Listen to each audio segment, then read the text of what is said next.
Dallas Races Net, first and third Sunday, 8 p.m., W5FC. This is the W5FC repeater, PL110.9.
Mr. Chairman, I need to make myself very clear. If we uplink now, Skynet will be in control of your military. But you'll be in control of Skynet, right? That is correct, sir. Skynet.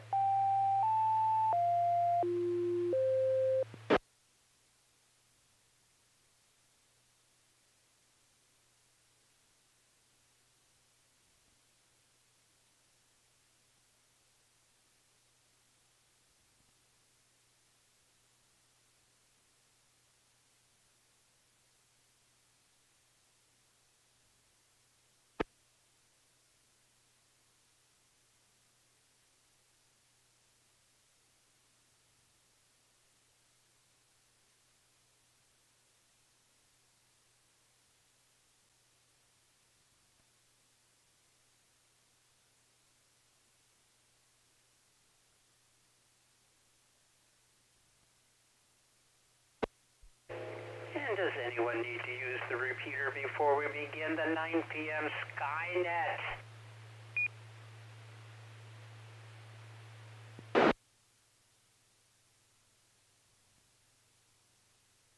This is KF5KHA. My name's Chaz, and I'll be your net control for this session of the DARC Skynet.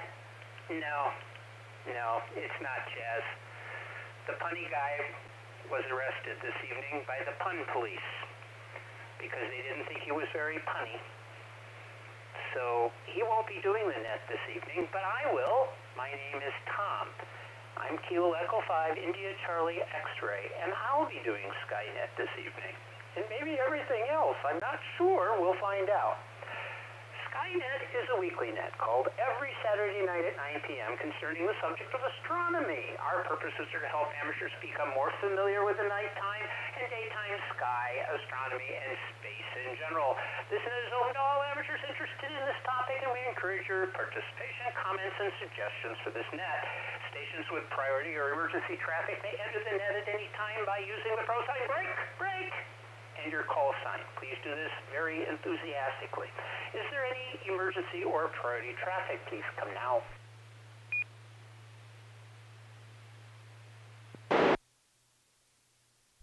This is a directed net, therefore police do not transmit without direction from net control. That would be me, and stations are reminded to ID at the end of your transmissions. This weekly net operates on this frequency with a PL tone of 110 decimal niner. Check-ins via Echolink are also possible with the W5FC-R station ID or the famous node, Echolink node 37247. Tonight's topics, astronomy charts, pictures, and a view of my great mug are available online. Just go to w5fc.org right now for the complete list. Please remember to tell others about this popular net. As always, all amateur operators are welcome. You need not be a member of any amateur radio club to participate. This net is 90 minutes long or thereabouts and is structured in all these parts. General announcements. Texas Astronomical Society of Dallas events where and when you can look through a telescope. National Space Society events. Discussion topic of the evening was space exploration and space history, constellation of the week, space launches of the week, recent astronomical discovery, visible satellite passages over the next couple of days, astronomical Q&A, and the 73 round.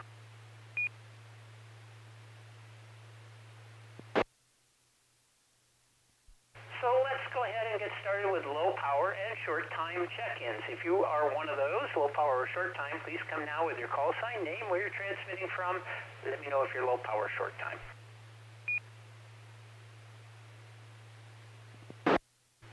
November 5, Whiskey Oscar India, William and Alan, short time.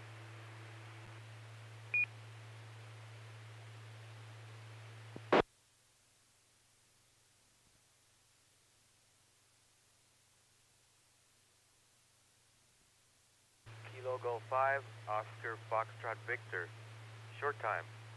I like your shirt too.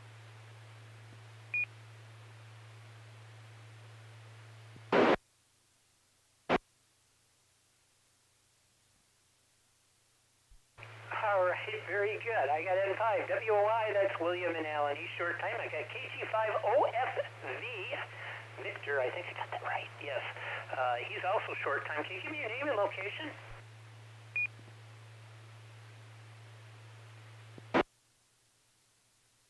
Yeah, sure, no problem. This is Mike India Kilo Echo in Murphy, Texas. All right, very good. Thanks, Mike. And from Murphy, and I got you down. Yeah, my brand, this one, well, you can't quite see it, but if you hold the speaker closer to your ear, you'll see that it's the Jelly Bean fleet from Braniff Airlines. So I got a bunch of these everywhere. Do either of you, William or Mike, do you have anything for the net this evening? Since you are short time, I give you priority. Anything you would like to bring to the net, please come with your call.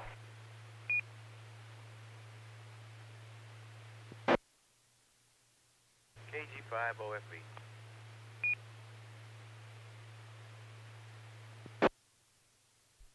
Well, Mike, go right ahead.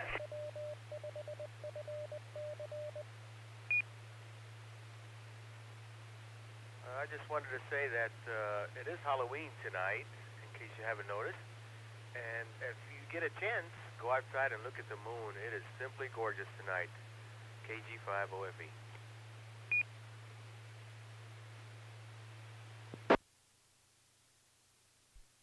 Thank you, Mike.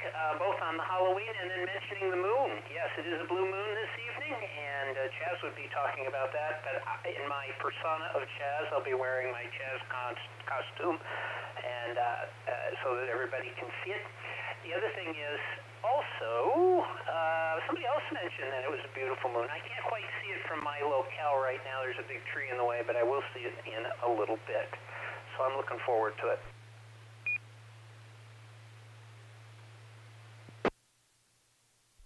All right, it is time for general check-ins. Please come now with your call sign, name, where you're transmitting from. General check-ins.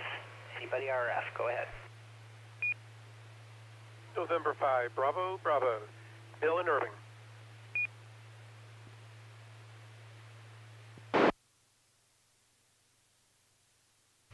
November Tango 5, Tango Mike, Tony and Dallas.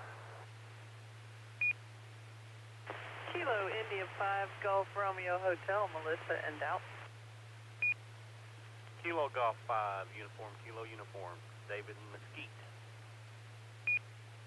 Kilo 5, Alpha November Papa, Alan in Dallas.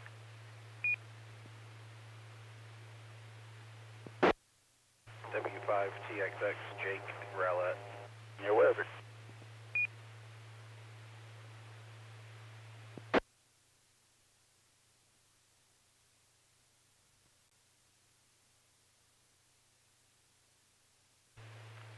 Kilo Golf 5, Zulu India X-Ray, Joe and Wiley. I wish I had a Roger beep.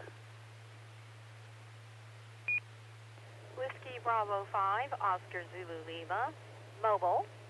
And this is Brenda. I'm out here on the highway in Dallas.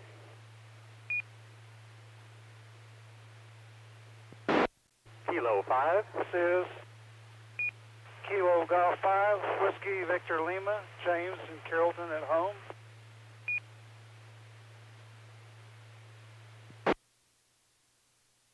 Kilo 5, Juliet Delta Whiskey in my haunted mansion in Coppell.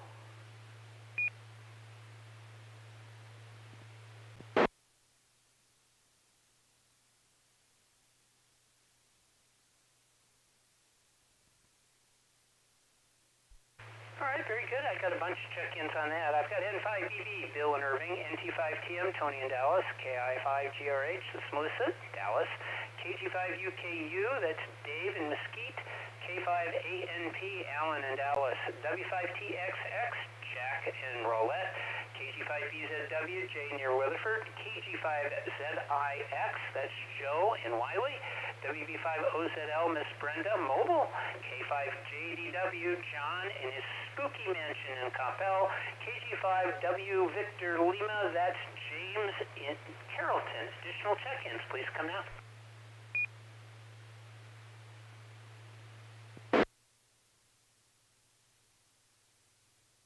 Slight correction, W5TXX was Jake and Rowlett. W5TXX, back to you.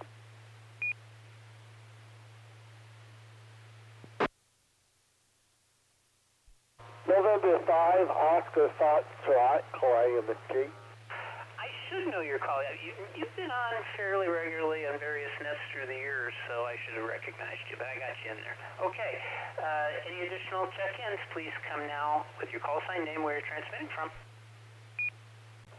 November 5, Oscar Foxtrot, Clay and Mesquite.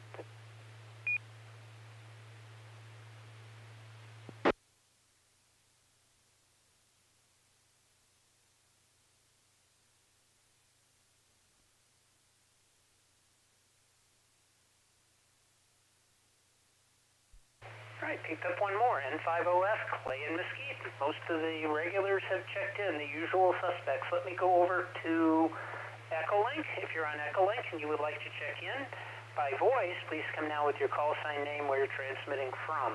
I will give you extra time, Echolink only.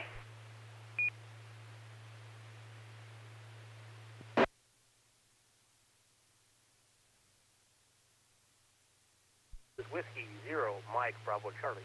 Shane. And that name was Shane. Happy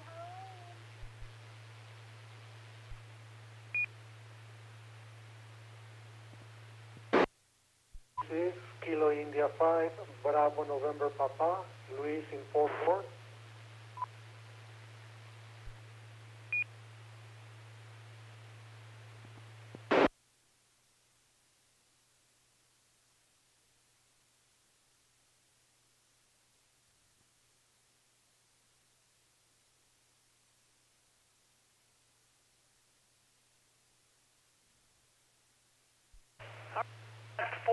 on that, we've got and W0. Let me start at the top. N5. Oh, well, I got Clay. W0MDC. That's Shane and Bethany in Blue Springs. Welcome back, guys. KI5BNP. And oh, by the way, happy Halloween. KI5BNP. That's Luis in Fort Worth. And I got N5IMS JJ in Carrollton. And then I'm looking and I got Kelly. That would be K5KTX. She's in Broken Bow over on the Facebook feed. So Broken Bow, Oklahoma. I've been there a few million times. Okay, got you checked in.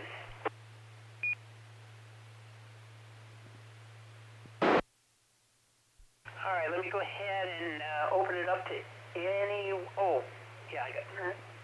Okay, I think I got everybody. I will open it up to anybody who would like to check in. Please come now with your call sign, name, where you are transmitting from.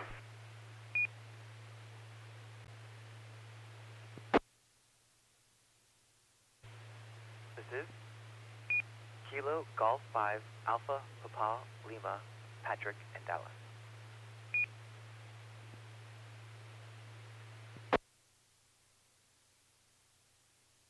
Kilo Bravo 9, Sierra Oscar Kilo, Sean in Fort Worth.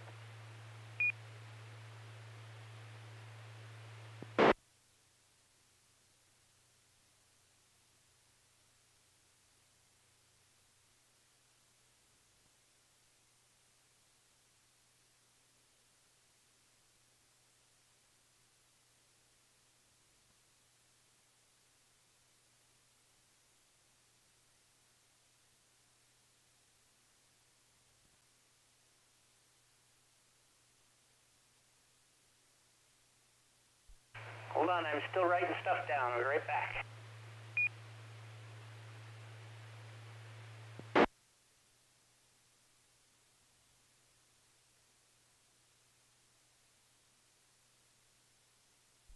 All right, very good. We've got KG5APL, that's Patrick in Dallas. I've got KB9SOK, that's Sean in Fort Worth. And then we also have over on YouTube, we've got Enrique and we've got Ingrid. The two of them are from the Brookhaven campus. By the way, since I am evening, you will both get A's for your participation on this net this evening. Okay, so anyone else wants to check in before we get started?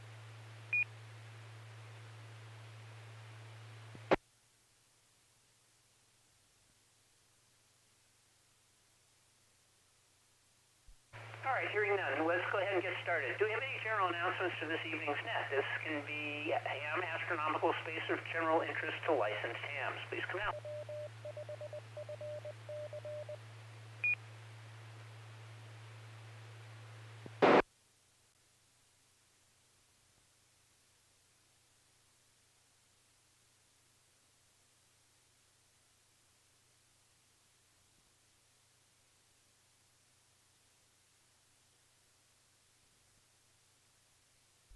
All right, hearing none, let me go ahead and tell you the usual stuff. Don't forget the AMSAT nets. We got a Dallas one this coming up this Wednesday at 9 p.m. on the Arlington repeater, 147.140 megahertz with a tail tone of 110.9.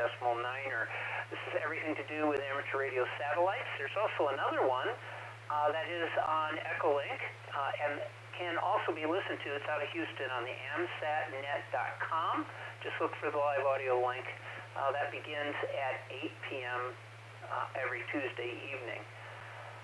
Don't forget the Dallas Amateur Radio Club meeting will be this Tuesday. It will be a Zoom. You can go to w5fc.org and get all the information. Anyone is welcome to attend that meeting. We'll let you in through the lobby. Just look for it. Either the easiest way to find it is just go to the calendar and look it up. You can also find it on the news letter as well, which is posted also on the w5fc.org website. We have Dr. Tim, who will be there. He's going to be talking about optical communications, I believe. He's our super brain. He has worked with the U.S. government on communications projects in the past, so I think if it's anything like the last 3 or 4 presentations we've seen him do, it's quite fascinating. And you don't even have to go venture out and drive. Just park yourself in front of the computer, and you'll be able to marvel at whatever he's going to be talking about. This one's going to be over my head. I hope he can shed some light on the issue.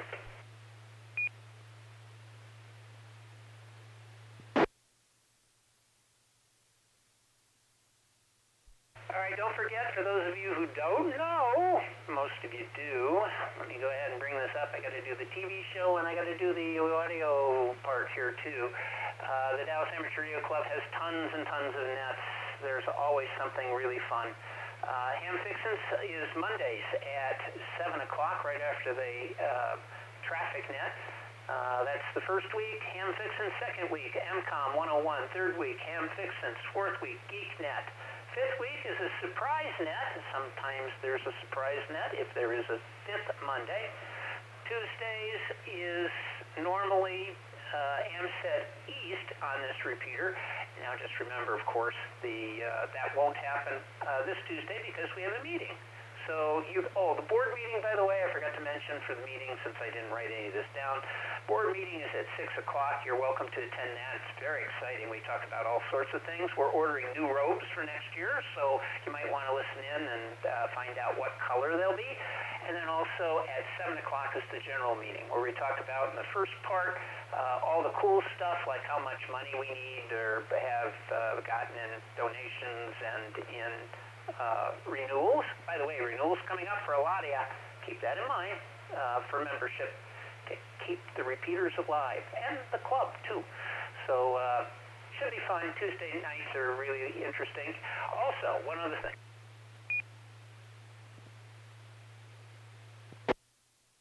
We'll be revealing from the nomination committee who we are recommending for board positions.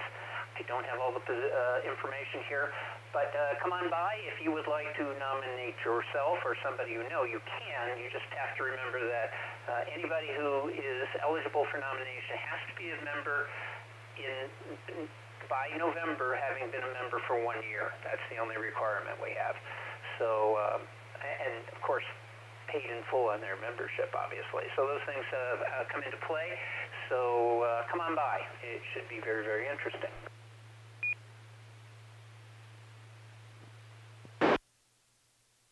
Don't forget, on Fridays we have the CERT simulation. This is usually radio communications. CERT is very active in emergency radio communications, and Melissa, KI5GRH, has been net control, main net control on that. And you get to check in. You don't have to be a member of CERT, where you find out about what they do and how they do it, as well as visit the most disaster-prone city in the universe, CERT City, where a lot of times you get a simulated net. In fact, I think every week is a simulated net. But all are welcome. That is at 7:30 on Friday evenings.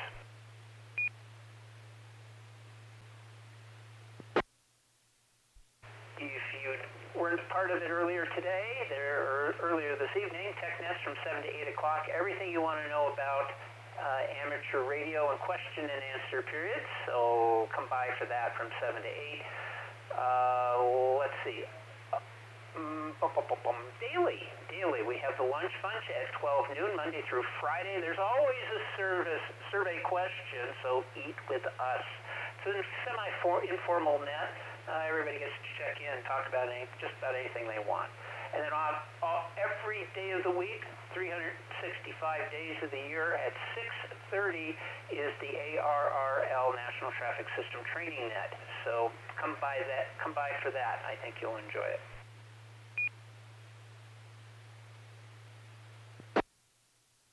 Now, some information on tonight's Afterglow movie.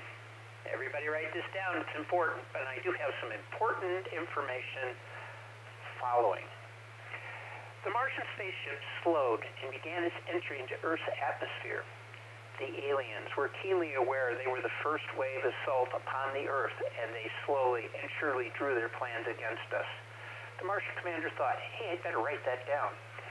At After landing, they surveyed the human creatures who were singing and dancing in contemporary musical numbers. The lead alien thought to himself, "That damn Star Trek Kelvin timeline sees no bounds and has interfered with every retelling of every story ever made." In this case, the invasion would include a heavy dose of rock music. At least they weren't singing ABBA songs like Mamma Mia, which had repelled the Venusians, probably because of the same altered timeline. They then thought, we might counterattack with Philip Glass's 1,000 Airplanes on the Roof, a piece so obscure and annoying people's ears would bleed just seconds after the cello played. He cranked the volume to 11.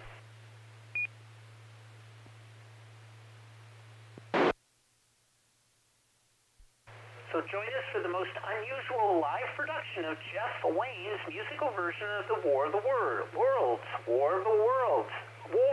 the Worlds, recently streamed to the world, but not during a war, only with famous actors actually wandering out on stage to sing the big numbers.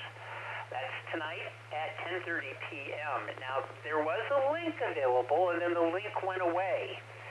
This was a legit thing, but it only went to, I think, 24 hours or 48 hours or something. So I'll tell you what, I didn't expect to be net control this evening, but I was going to mention I will send you a link if you want to see it. It's about 2 hours long, so you may want to skip through it. But it's kind of interesting. The other thing to keep in mind, too, is if you haven't seen it, we'll just be talking about War of the Worlds in general, since I didn't expect this to happen. But if you want a link and you want to kind of see what this is all about, you can send an email to me at KE5ICX, Kilo Echo 5, India Charlie X-ray at yahoo.com, and I'll send you the info that I got.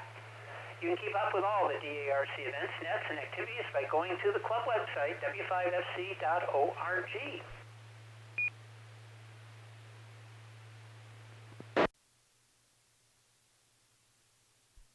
All right, let's see. Kelly isn't there. She said she had trouble getting in on an Echo link. I'm not quite sure why, but don't know. At any rate, let me go ahead and give some information on the Texas Astronomical Society of Dallas. Since unless somebody's here that can talk about it, I don't think there is. Does anybody from TAS would like to talk about the Texas Astronomical Society? Please come now with your call.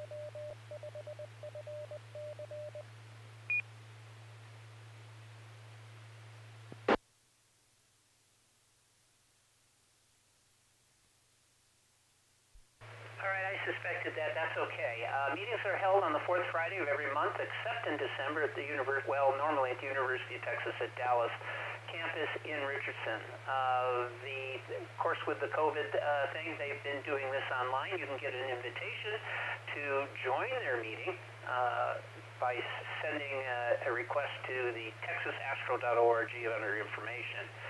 The meetings include programs presented by members and guest speakers. There's a Constellation of the Month, as well as help with any questions you might have. You can go to texasastro.org to get all the information, and I'll put that on, I will try and put that on the screen. Texas Astro, there we go, and there, and there. See, you can do everything if you put your mind to it. The guest will be, for this month, will be, is it David Escher? See the guy? Hold on. No, he was last month. So I'm not sure.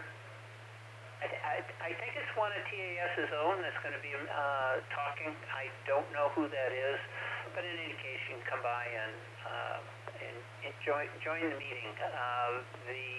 Usually the meetings start at 7 p.m., where the Zoom is open for question and answers. Meetings called to order at 7:30. There's a break at 8:45. There's the business meeting, and that's where your guest speaker will show up around 7:30. There's a break at 8:45. 9 p.m. is a business meeting. Everybody wants that. And then at 9:30 is the Constellation of the Month. So there you have it. Everything you need to know.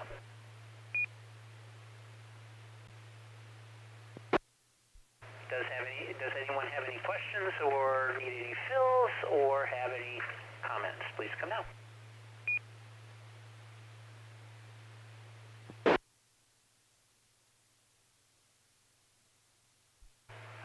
right, next up is National Space Society events and activities. That's handled by Bill, and I know he's here. N5BB. Bill, the net is yours. Oh, it's a spooky night it is, and I'm here. This is N5BB with the Spooky National Space Society Halloween update. The local North Texas chapter of the National Space Society meets on the second Sunday afternoon of every month. Our next meeting will be virtual, and it will be on Sunday afternoon, November the 8th at 4 p.m.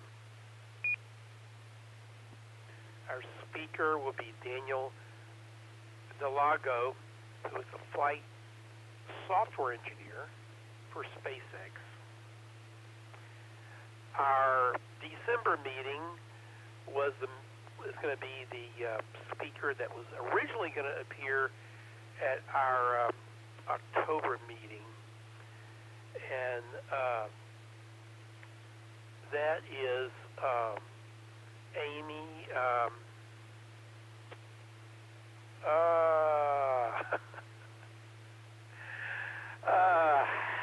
Jerry's daughter. I'm sorry, I'm forgetting her last name.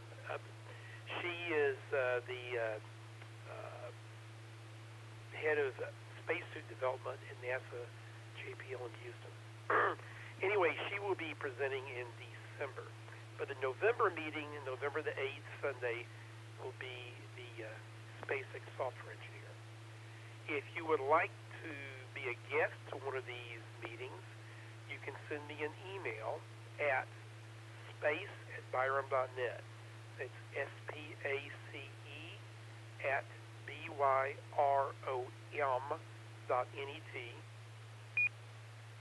or any other email address you have for me.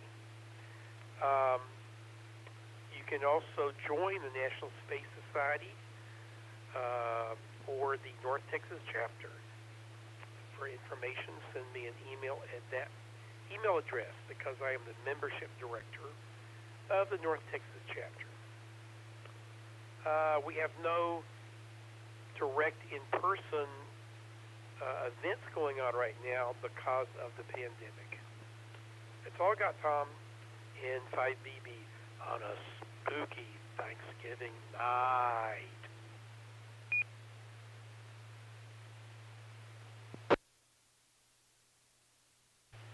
Halloween. Excuse me, my brain is addled. It's Halloween.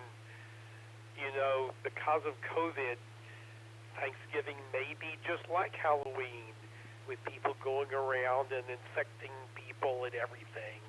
Oh, the devils are still with us in 5BB.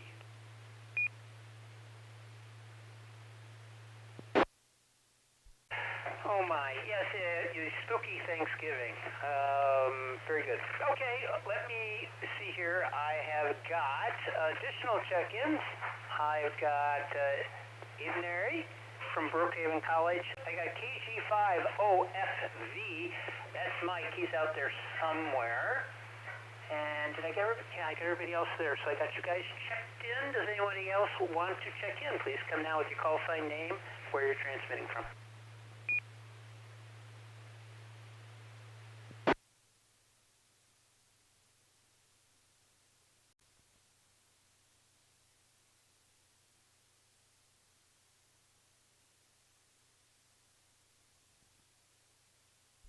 All right, very good. All right, since Chaz isn't here, I am going to do something that Chaz would normally do.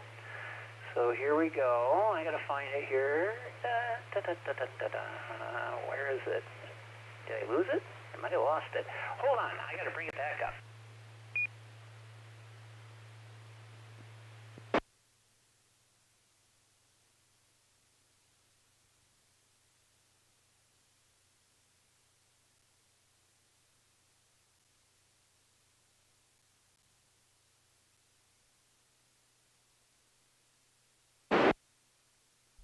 All right, here we go. This is, he does have some stuff here But let's see, I gotta find the puns part.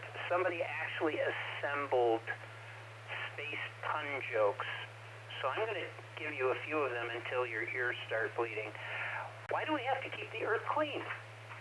Because it's, no, I can't even use that one, because it's not that planet. Where do aliens go to for a drink? Well, the space bar, of course. Why did the sun never go into college? Because it already has quite 1,000,000 degrees. Can you imagine Chaz doing these? Yeah, me too. What does the astronaut who's watching his weight order at the bar? A satellite beer. How do you get a baby astronaut to go to sleep? Rocket. Where can planets update their status? Their Facebook account.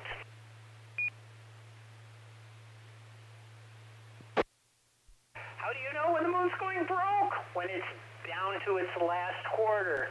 What do planets like to read? Comic books. Why would a cow want to go into space? To see the Milky Way. Where would an astronaut park his spaceship? At a parking meteor. Why couldn't the astronaut focus? He kept spacing out.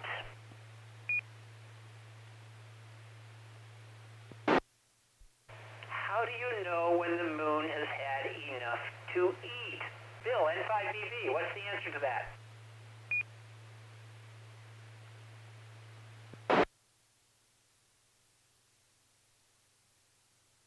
Because it's full, NT5TN.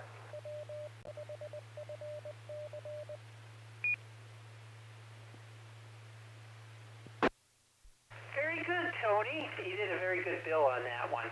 All right, who wants to answer this one? Where do planets download their music from?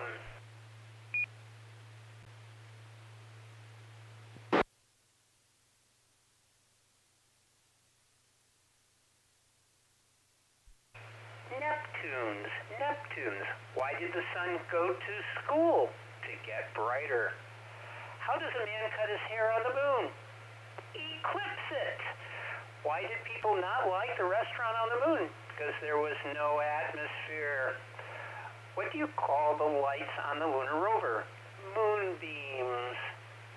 How do astronauts plan a party? They planet it. What do you call someone who's not a vegetarian? A meteor. Which stars wear glasses? Movie stars.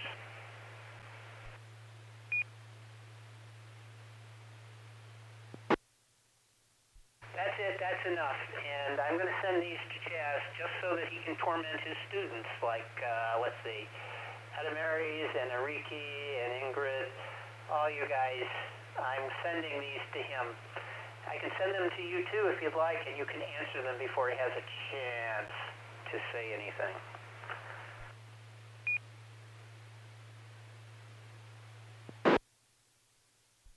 All right, what Chaz did was he combined his Skynet was up as his topic, and then he disappeared on us, but that's okay. So I'm going to go ahead and do his thing here, so be ready. Let me pull up the slide projector here. You can hear it.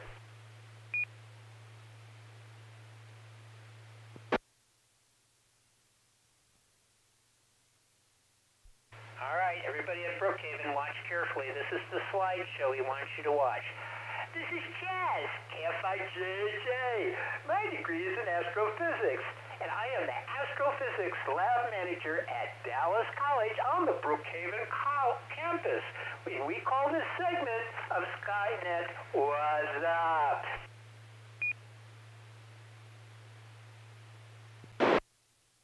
The moon was at its first quarter phase on October 23rd. The current phase of the moon is a full moon today, October 31st. It is a blue moon. A blue moon is what we call a second full moon in the same month. We have a full moon on October 1st. On average, we get a blue moon every 2.5 years, or once in a blue moon.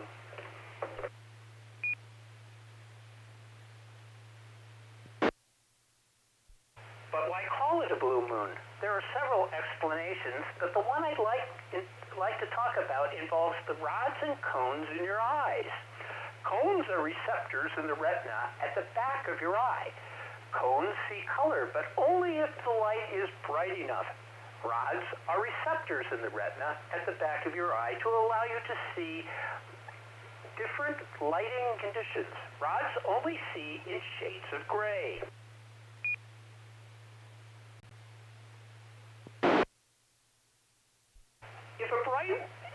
In a bright light, if you stare at a red object for several seconds and then immediately stare at the white surface, you see a fainter green image of the object, which is the complementary color of red.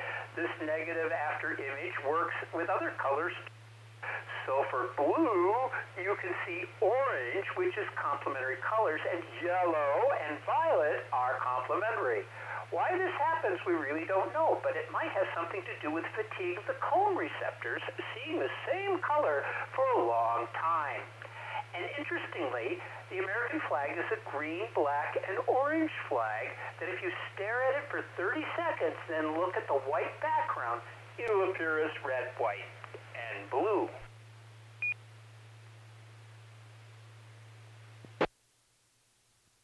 Now back to the blue moon. Imagine being in an autumn campfire cooking hot dogs and s'mores. You're staring into the campfire. You see yellow and orange and red embers, but mostly orange. Then you look up at the moon. The moon appears blue, the negative after image. Somehow the blue image of the moon has stuck with the second blue moon of the month. By the way, the word month really should be moonth, because the month is the approximate length of a lunar cycle.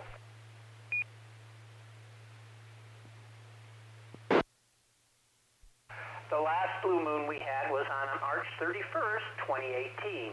The next blue moon will be on August 31st, 2023. Now, if we had 2 full moons in January, the second full moon being a blue moon, then there would be no full moon in February, which results in 2 full moons in March, the second one being a full moon. This last happened in 2018, when we had 2 blue moons in the same year. Having 2 blue moons in the same year is rare. The next time we have 2 blue moons in the same year is in the year 2037, on January 31st and March 31st.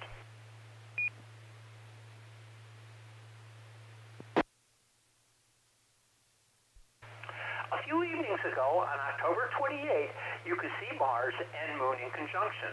Mars is still close enough for you to be able to get a good look through a telescope. On November 13th, in the early morning eastern sky, you can find Venus, Mercury, the Moon, and Spica, all in conjunction. From top to bottom, Venus is the highest, then Spica, and below Spica is the Moon, and the lowest in the sky will be Mercury.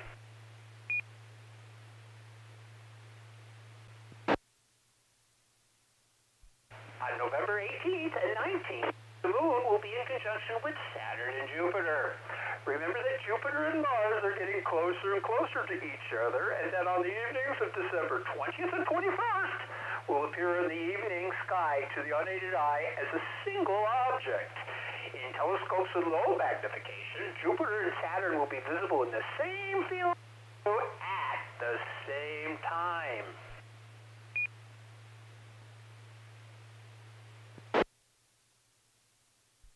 I've had some questions about what you can see through a telescope on those nights. So here's a zoomed-in image of Jupiter and Saturn and their moons. The image will vary from telescope to telescope, and how much you see will be determined by the magnification and field of view. But on December 20th, you could be able to see at least all 4 Galilean moons, Io, Europa, Ganymede, and Callisto, and the biggest moon of Saturn, Titan. Depending on your telescope, this image could be flipped upside down and to the left, to right, or both. I will be using my 20 by 80 binoculars on those 2 nights.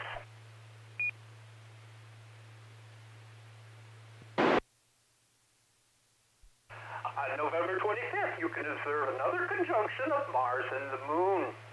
If you have a telescope, take a peek at Mars for a little while, then gaze at the Moon.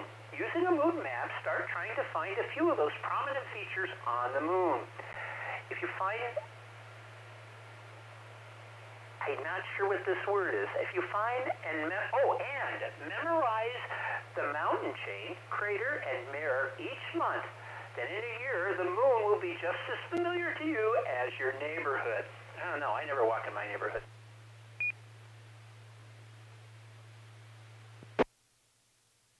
Now let's talk about meteor showers in November. There are 4 meteor showers to talk about in November. Let me talk about the first 2 of the meteor showers. It's kind of wordy. Ever notice that? Let's see, the northern Taurus peak on the night of November 11th and 12th with about a half dozen meteors per hour. But one of the best meteor showers of the year, the Leonids, peak on the night of November 17th and 18th with between 10 to over 400 meteors per year.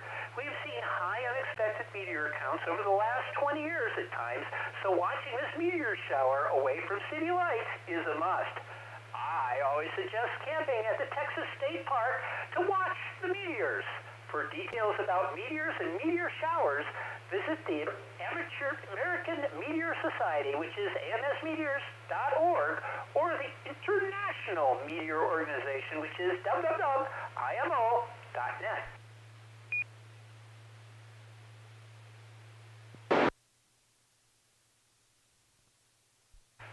The next TAS Club meeting will be on November 20th at 7:30 p.m., and it will be virtual. The guest speakers will be Dr. Richard Olenek and Arthur Sweetie from the University of Dallas. I have known these 2 gentlemen for a couple of decades. They have been involved in a lot of different things, some of them legal. I'll find out what their topic will be before the next Skynet. The TAS Club members will receive an email link to the meeting about a week in advance of the meeting. If we have no idea when TAS will resume face-to-face meetings, and the TAS will resume having public observing sub-sessions, but hopefully soon. Check the website, texasastro.org, for up-to-date information and details.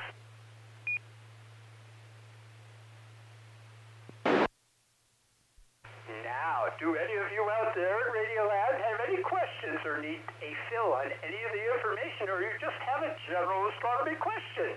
I don't know anything, but I know the answer. I might know the answer to your question. And if I don't, I'll probably lie. Come down with your call sign if you have a question.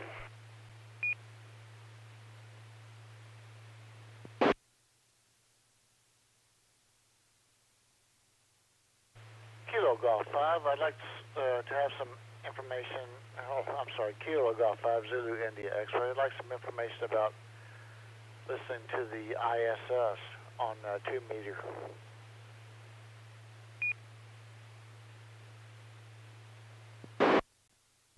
KG5ZIX. Hold on. I can give you an answer to that question, I think. It's the ISS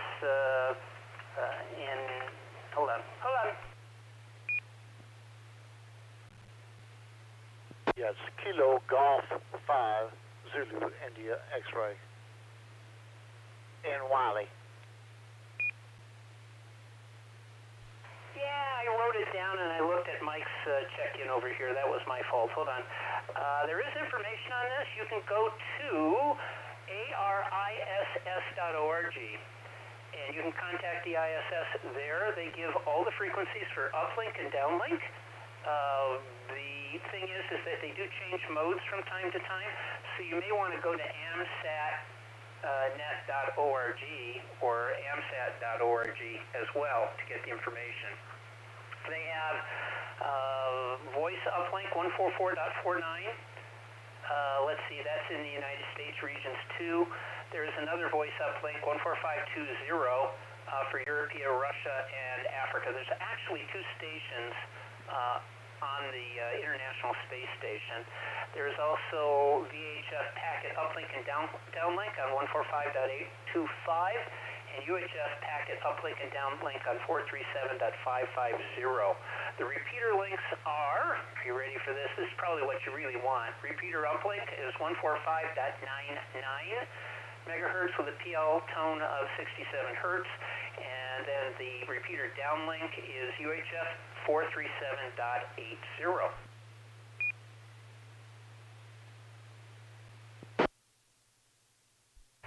Call signs are for the USA side, NA1SS, and then on the Russian, RS0ISS.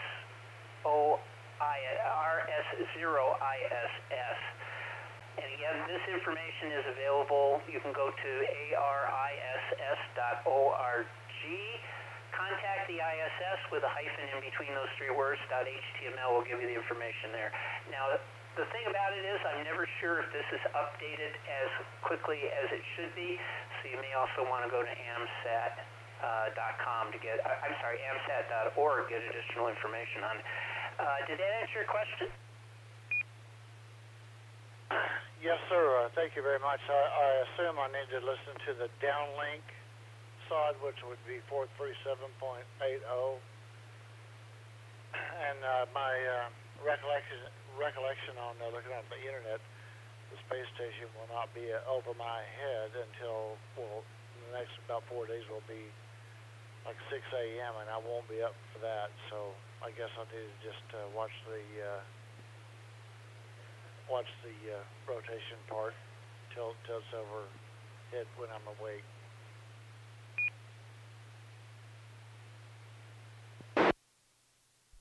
Well, I think they have a crossband repeat on currently, and if anybody has any info on that, they can mention it. I'll give you a chance to comment.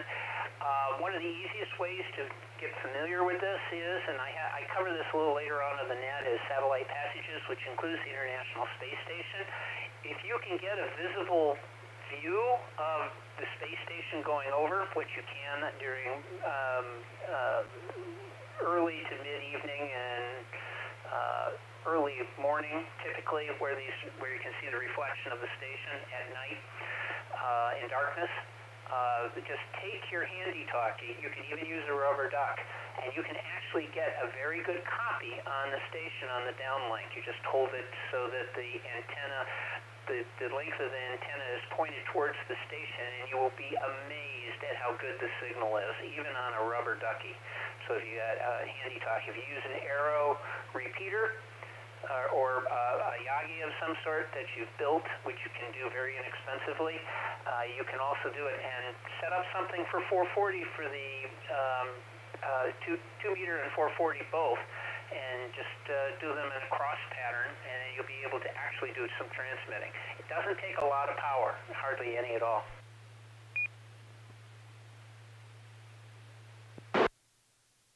Well, thank you. That's some very, very good information. I'll check into that. I've got a 440 top radio with a rubber duck. I'll have to check into that a little bit. 437.80 as far as downlink, as far as listening. Thank you very much, sir.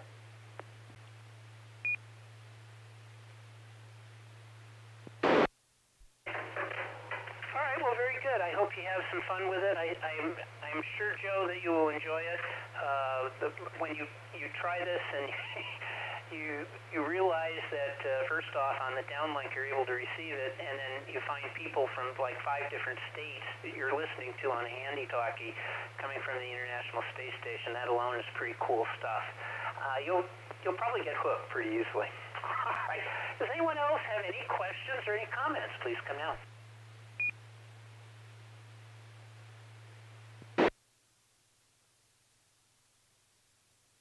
Do we have any additional check-ins? Please come down. This is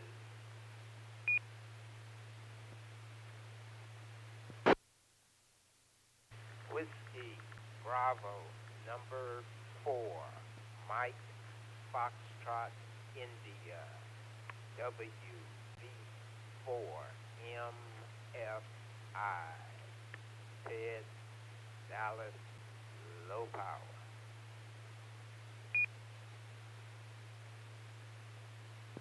Kilo Foxtrot 5 5 Zulu Bravo Lima, Bill, Farmers Branch.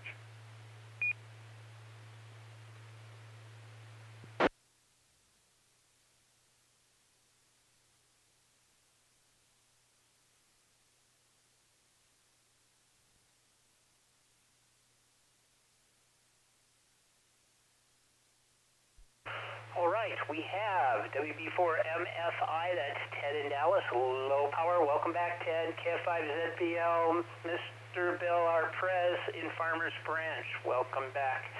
Anyone else like to check in before we move on to the next section?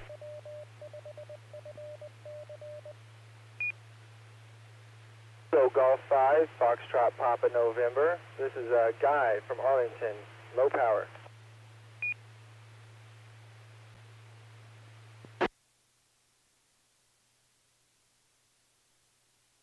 Golf 5, Zulu Mike Golf, Joe in Arlington.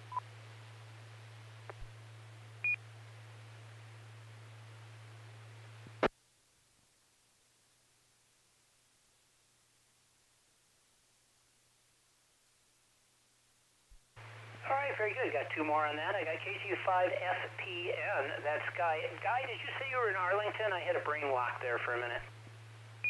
I sure did, coming out of South Arlington.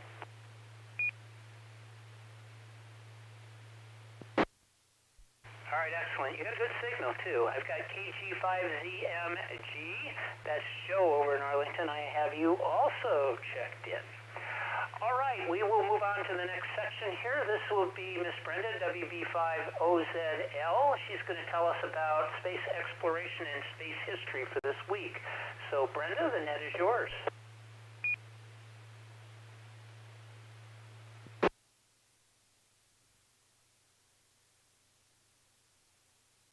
Okay, this is WB5OZL, and happy Halloween. Do you suppose astronauts on the ISS celebrate Halloween? Of course they do, but often it's with makeshift costumes or carving a jack-o'-lantern out of an orange, because they don't have pumpkins, but they have oranges. And they can't carry big, elaborate costumes, but they still want to celebrate. Then there's some pictures floating around out there from years past. Don't have any from this year yet, but look forward to them.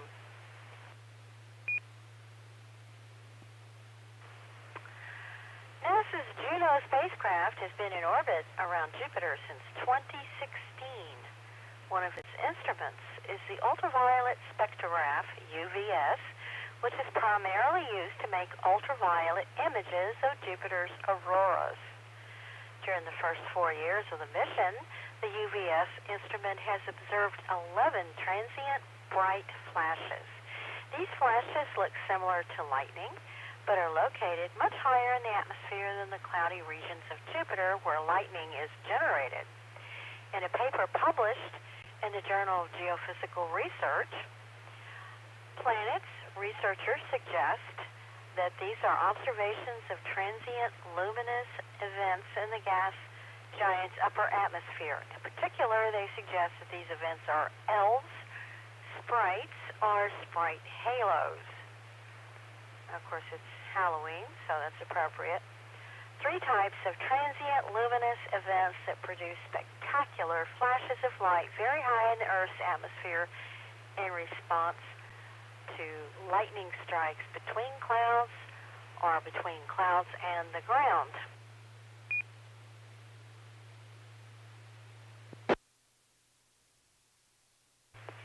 Next, astronomers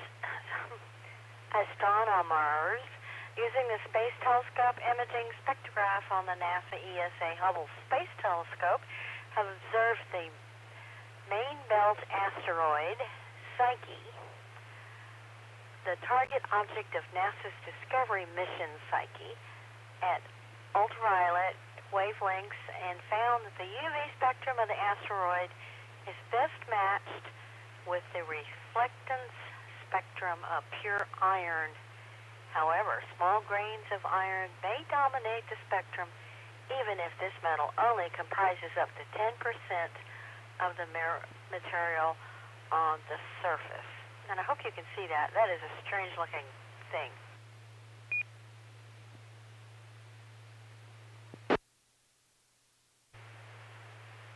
if you go to nasa.gov and search on, or click on Sounds of Space, it's a NASA SoundCloud playlist, and it features sinister sounds of space at nasa.gov. You may have heard some of the creaks, cracks, and crackling noises of our universe before.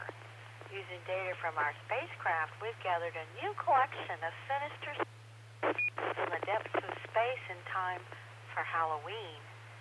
You can listen to our SoundCloud Halloween playlist filled with new moans and whistles from our universe that would scare the most ghoulish of creatures. And I think the next time I decorate for Halloween, I may put out recordings of these creepy sounds.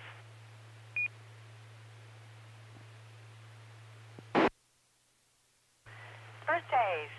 October 25th, 1935, Rusty Schweickart. He was the Apollo 9 pilot of the lunar module. And today, October 31st, 1930, Michael Collins. He was pilot of the, I have here Apollo 7, that's not right. I think it's Apollo 9 command module. They also flew on Gemini 10.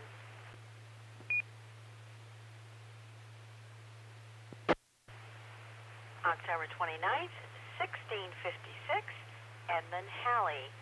He computed the orbit for Halley's Comet. It's not a coincidence. They named it for him. This week in space history. This week, October 27th, on October 27th, in 1961, NASA launched the first test flight of the Saturn I rocket.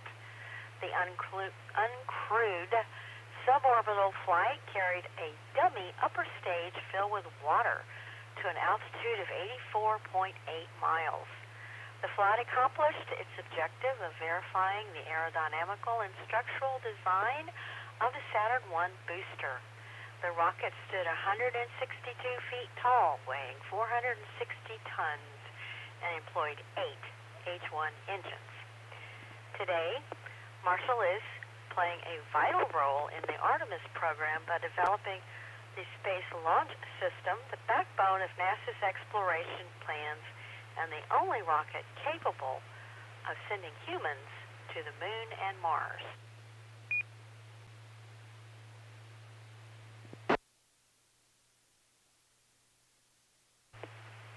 Finally, this day in 2000 was the last day there was not a human presence in low Earth orbit. Soyuz TM-31 launched on October 31st, 2000, carrying 3 astronauts to the space station. On November 2nd, the ISS will have been continuously occupied for 20 years. That's all I got. Back to net, WB5OZL.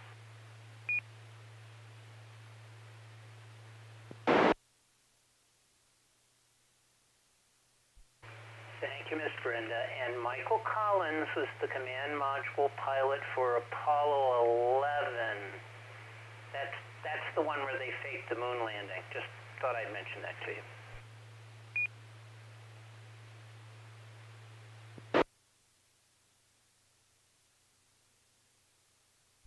All right, she's mad at me now. Okay, let's see. What we're going to do next, we're going to go back, and this is Chaz again, so I'm going to put my Chaz hat on. Chaz hat. Oh, boy. Yes, all that Chaz. Another pun. Okay, you ready? I'm going to do my constellation of the week. This would be Chaz speaking. So here we go. Hi, everyone. It's Miss Carolyn's Constellation of the Week for October 31st, 2020. Miss Carolyn's Constellation of the Week is named in honor of Silent Key, Miss Carolyn, KC5OZT. Carolyn contributed to Skynet each week almost from its beginning in 2012 until May of 2019, with a detailed look at one particular constellation each week. Since there are about 52 easily visible constellations constellations seen in Texas throughout the year out of the 88 total constellations, so Miss Caroline covered the entire sky in a year. In her honor, we've continued that tradition of a constellation per week. Miss Caroline's constellation of the week this week is Aquarius, the water bearer.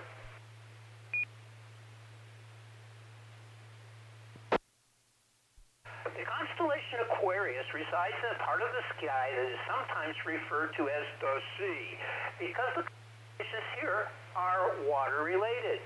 Aquarius is the water bearer. Quoted from David Hutchinson's article, what is interesting about this constellation is how many cultures have related it to water. The Greeks named it Aquarius after Ganymede, who was the cupbearer to the gods on Mount Olympus. The Egyptians associate this part of the sky with the god Khnum, who was the god of water. He would dip his cup into the Nile and cause it to overflow. In fact, the Egyptian hieroglyph for water is the same sign used by astrologers for Aquarius.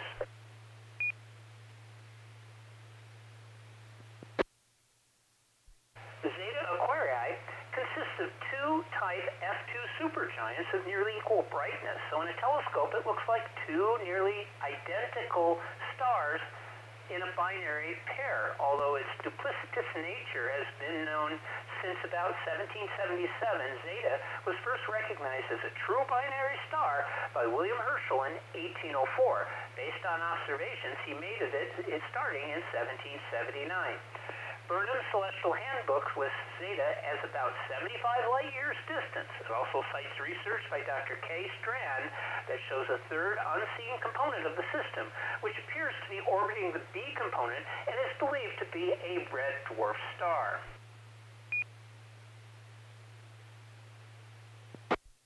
Slide number 18, Mr. Slide Master. By all means, sir.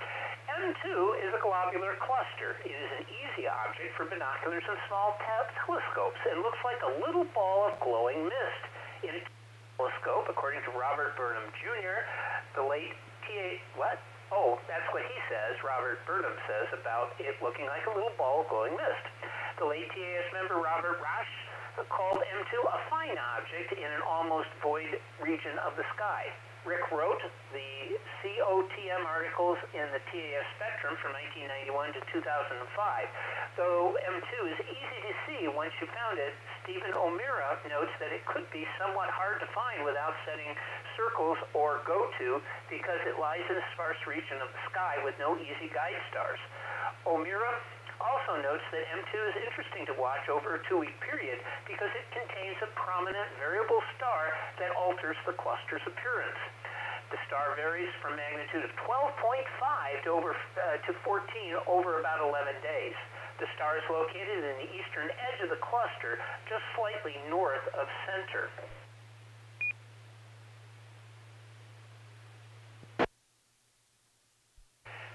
Next is M73. It is a small grouping of 4 stars not far from M72. It's merely a small telescopic asterism. It is not a true open cluster or multiple star system.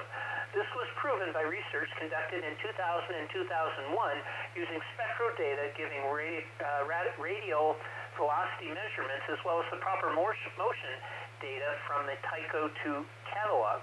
All of this is noted in detail in the Annals of the Deep Sky by Jeff Knight and Dennis Webb. M72 is simply 4 stars together in a Y-shaped group.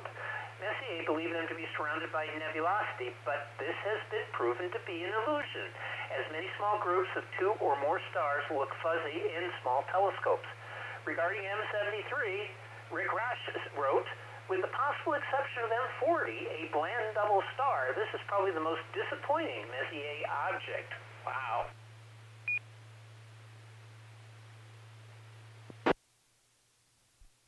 In writing about M73, Stephen O'Meara tells about one whimsical observation he had. I enjoy the shape and texture created by these 4 stars because, if nothing else, they incite mental flights of fancy. Once I thought a tape of Gustav Holst's The planets with me into the field and played Venus as I stared into the eyepiece.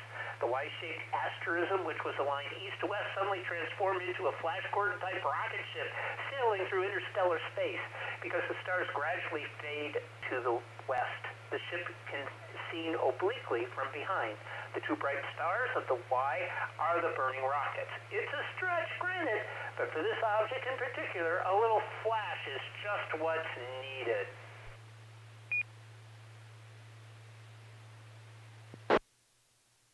And I won't even begin to tell you what Variety magazine said about M73. They were very unhappy. All right, slide 20. Yes, sir. Slide 20. NGC 7293 is the Helix Nebula. At 522 light years away, the Helix is widely regarded as the nearest planetary nebula to our solar system. Its angular size extends across a fairly large field of view compared to most deep sky objects. This is particularly notable when you consider that many planetary nebulae appear quite small and star-like even under a fair amount of magnification. Imagine looking at the first quarter moon. The helix would span the distance from the moon's limb to the terminator. The helix is visible in binoculars and small lower power telescopes from dark sky sites. So far as it is known, the helix is the only planetary nebula where gaseous knots have been observed in a comet-like trails, apparently blown off by the radiation and stellar wind from the nebula's central star. These features have long been known from ground-based telescope observations, but observations from the Hubble Space Telescope increased their number from a few hundred to over 3,500.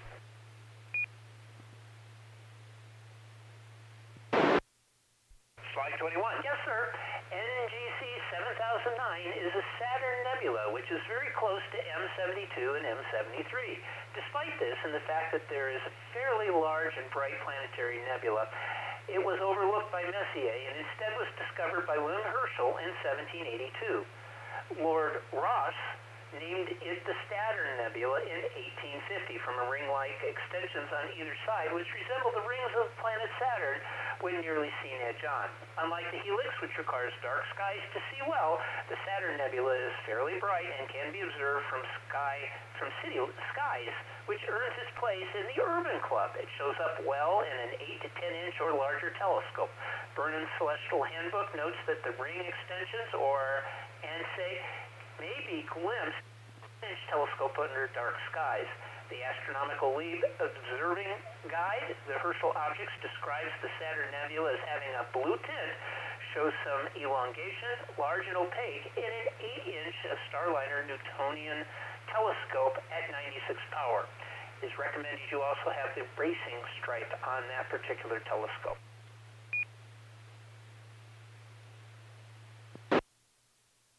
Slide 22, yes, sir. Neptune is worth mentioning here because it is currently found in Aquarius at magnitude 7.8. Neptune is too dim for a lot of reasons, not a very smart planet, to be seen with the unaided eye, but is easily visible in the binoculars if you know where to look. Sky and Telescope magazine publishes finder charts for Uranus and Neptune every year, and any decent planetarium software should be able to show you where to look for it. In binoculars, Neptune simply looks like a star. It is so far away that it looks stellar in the telescope until you crank up the power somewhat. Even then, it is still looking like a tiny blue disk.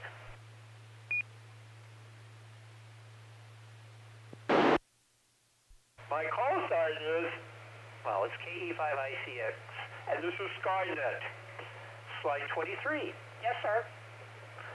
There are more Astronomical Lead Observing Program objects in the constellation of Aquarius, the water bearer. I've just given you a sampling of a few of those objects. The Astronomical League has over 60 different observing programs, most of which have around 100 objects. If you observe just 10 different objects in an observing program each month, then you can earn an observing certificate and a pin in about a year.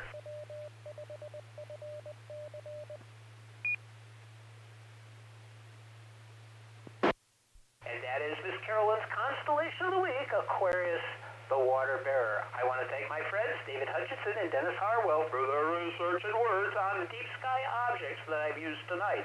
I've also used the website constellationguide.com for information. Next week, the constellation will be Cepheus, the king.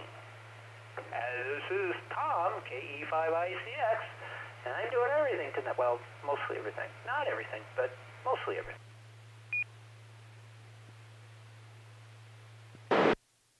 But Chaz will be back next week when he gets out of pun prison.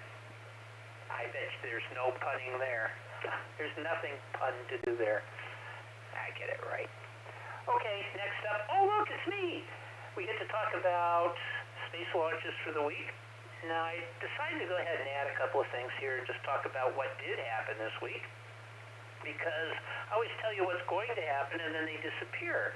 Well, we want to know, did these things go into space? Well, on October 28th, Rocket Lab Electron Booster, Electron, that's the name of the company, an Electron Booster Rocket Lab, and the booster is called Electron, was launched from the company's New Zealand pad at 5:21 p.m. Eastern Daylight Time. That would be 21:21 GMT or 10:21 New Zealand time. I gotta do something about all those darn times. And it's October 29th. They're always a day ahead of us. So they know the future. If you know anybody there, ask them what stock prices will be doing. 9 of the 10 payloads were Super Doves, or shoe-sized CubeSats, built by San Francisco-based imaging company Planet, which operates the world's largest Earth observation constellation. More than 350 Planet satellites have reached orbit today. About 150 of them are currently operational.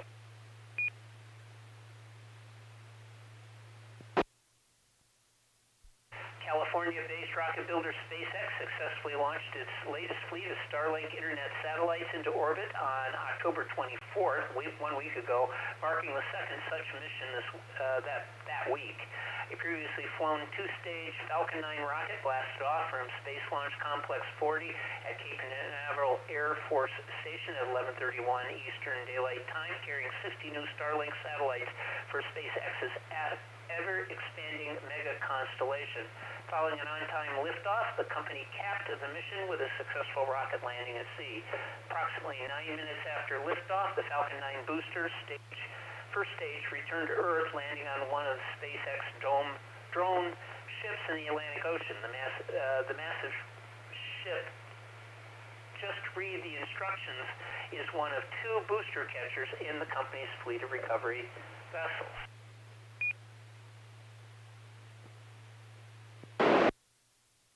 All right, coming up on November 3rd, we have an Atlas V launch. This will be from Launch Complex 41 at Cape Canaveral Air Force Station. A United Launch Alliance Atlas V will launch a classified spacecraft payload for the U.S. National Reconnaissance Office. The rocket will fly in the 531 vehicle configuration with a 5-meter flaring, 3 solid rocket boosters, and a single-engine Centaur upper stage. The mission was changed from an earlier planned 551 configuration. This will be the first launch of the Atlas V rocket with the new Northrop Grumman GEM 63 solid rocket motors, replacing the Aerojet Rocketdyne AJ-60A solid rocket motors.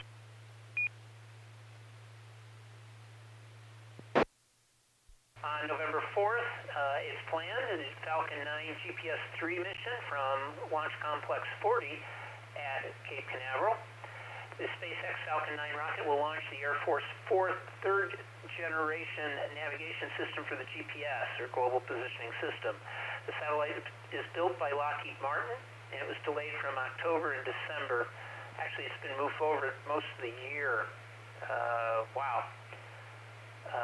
Due to range turnaround limitations, the rocket date of November 4th is contingent upon the launch of an Atlas V rocket on a nearby Pad 41, which we just talked about.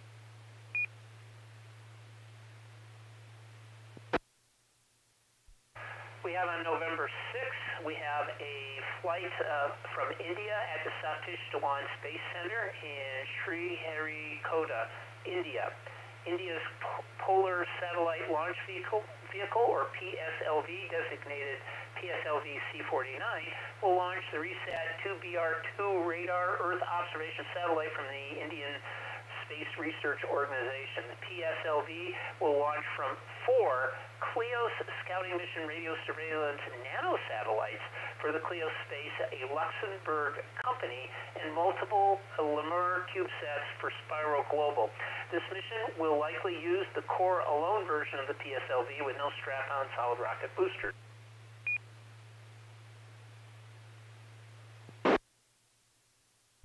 On November 6th, we have the launch time has not been determined, but it's from Taiyang, China. A Chinese Long March 6 rocket will launch 10 NewSat Earth imaging satellites for Satellogic, an Argentine satellite manufacturer and remote sensing company.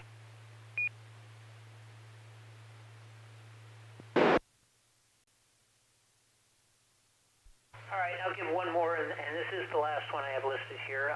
Delta IV Heavy, there's no date yet established. This will launch from SLC 37B at Cape Canaveral. A United Launch Alliance Delta IV Heavy rocket will launch classified satellite cargo for the U.S. National Reconnaissance Office. The largest of the Delta IV family, the Heavy version features 3 common booster cores managed together to form a triple-body rocket. This is delayed from June and August of 26. See if there's anything else. They mention all the failures. So a lot of times these things get delayed and delayed and delayed. Mainly because, if you've noticed, there's a lot of launches from the same facilities, and as such, you have limited number of pad space, and more importantly, limited number of people that can actually do these launches. So even space is extremely popular right now. And this is KE5ICX. I'm your net control for this evening. While Chaz, KFIJJ, is in pun prison. Next up is recent astronomical discovery. That's Brendan, WB5OZL. Please go ahead.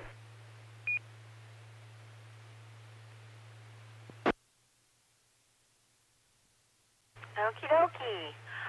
Title of this is Astronomers Discover the Smallest Free-Floating Exoplanet Yet.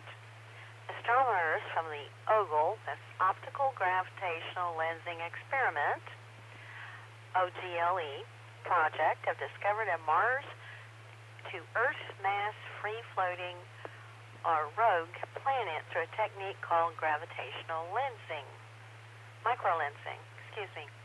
Gravitational microlensing is a technique that facilitates the discovery of distant objects by using the background stars as flashlights. When a star crosses precisely in front of a bright star in the background, the gravity of the foreground star focuses the light on the background star, making it appear brighter.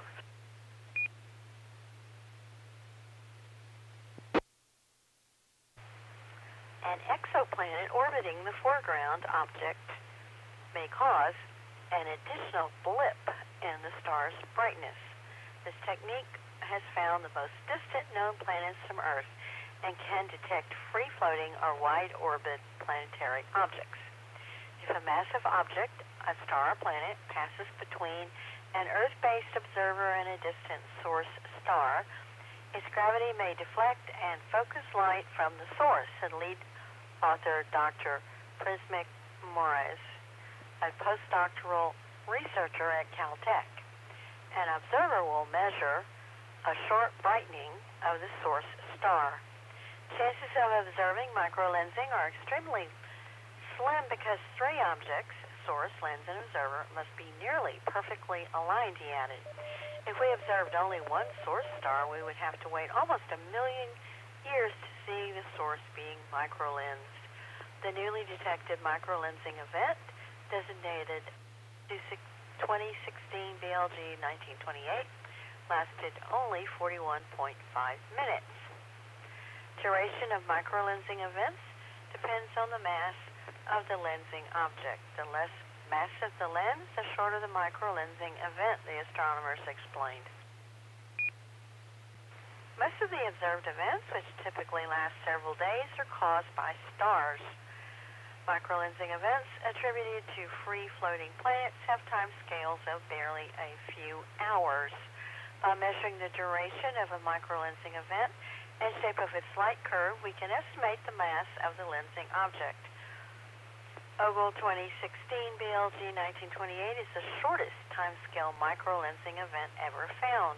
The lens in this object, Ogle 2016 BLG 1928b, is likely a sub-Earth mass object, one of the lowest mass objects ever found by microlensing. When we first spotted this event, it was clear that it must have been caused by an extremely tiny object, said co-author Dr. Radoslaw Pileski, an astronomer with the Astronomical Observatory at the University of Warsaw. Indeed, models of the event indicate that the lens must have been less massive than Earth. It was probably a Mars mass object. Moreover, the lens is likely a rogue planet. The discovery of this demonstrates that current microlensing surveys are capable of finding extremely short timescale events, the researcher said. Although the mass of the lens cannot be unambiguously measured, properties of the event are consistent with the lens being a sub-Earth mass object with no stellar companion up to the projected distance of 8 AU from the planet. Thus, the lens is one of the best candidates for a terrestrial mass rogue planet detected to date. This population of low-mass free-floating or wide-orbit planets may be further explored by the upcoming microlensing experiments. This team's work was published in the Astrophysical Journal Letters, and this was from SciNews.com. Back to net, WB5OZL.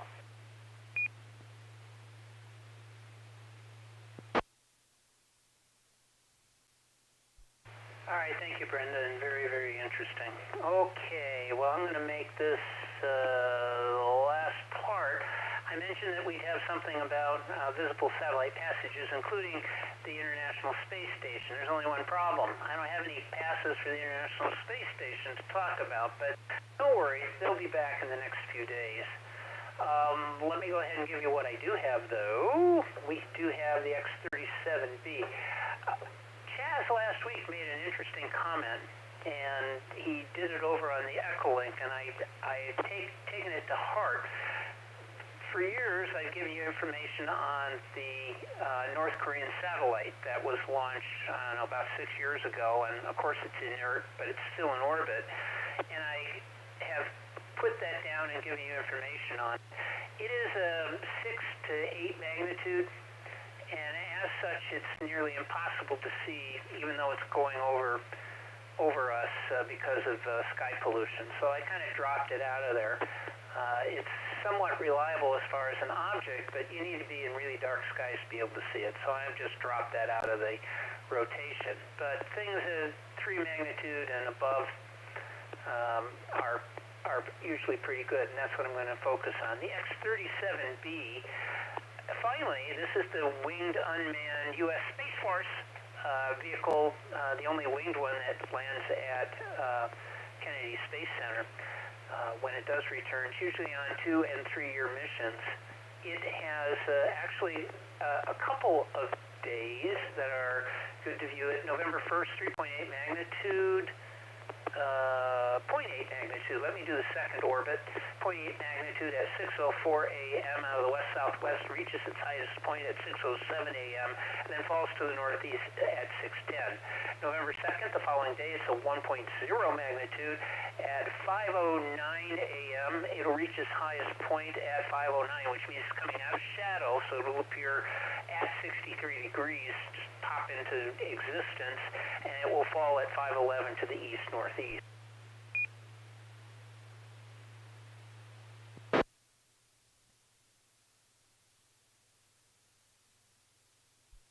Envisat has several passes. November 1st, we have one 3.2 magnitude at 6:19 a.m. It reaches highest point at 6:24 at 80 degrees, almost directly overhead, and then fall at 6:29 to the south. I have a November 3rd pass. The second one looks pretty good for that day. This one is 3.5 magnitude at 1754 local time. It reached its highest point at 1759, then fall at 1804. Oh, by the way, that's at 66 degrees and fall at 1804 out of the north-northwest. The next one is November 9th. That's the last one I'm going to tell you. November 9th is 3.1 magnitude at 6:21 a.m. and it reached its highest point at 6:27 directly overhead. That's coming out of the north-northeast. It'll be at 87 degrees and it will fall to 6:32 at 10 degrees out of the south-southwest. So not a bad pass if you can see it, 3.1 magnitude. Good news about all this stuff is that when it does fly over and you see it as a moving object, it's much easier to identify. Many people misinterpret these as aircraft. Aircraft, when they do fly over, are the lights shimmer a bit. They look like, like headlights, and they are indeed headlights. So when you see something bright in the sky and it stays very constant for long periods of time, it will vary in magnitude, but it will not shimmer. It will hold its brightness through the pass and then fade away.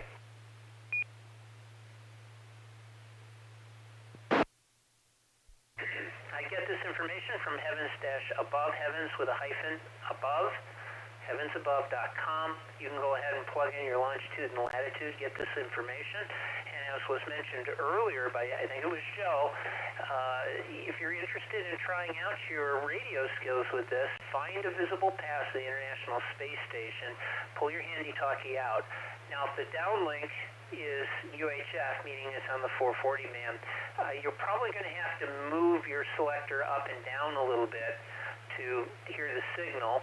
Although the ISS has antennas far enough away, I think it's 2 meters all the way. So if it's 2 meters, just put it on the frequency and you'll be fine for the entire pass.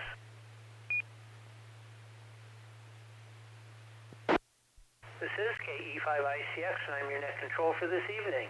And I'm wearing my Jazz outfit, as you can see. My outfit for Halloween, just as Chaz, I have 17 handy-talkies attached to my belt and a belt buckle that has a Star Trek Enterprise on it.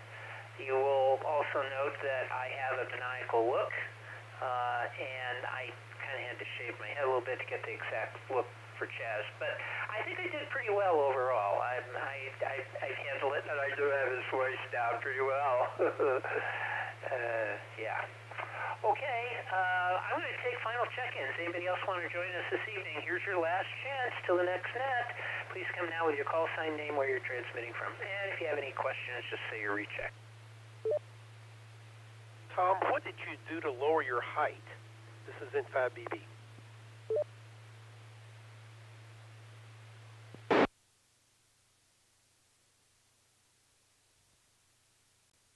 That's the toughest part. It really is. I just raised the camera up. That worked. Okay, final check-ins. Now's the time. W5FC. I'm completely operational and all my circuits are functioning perfectly. Afterglow Movie Net.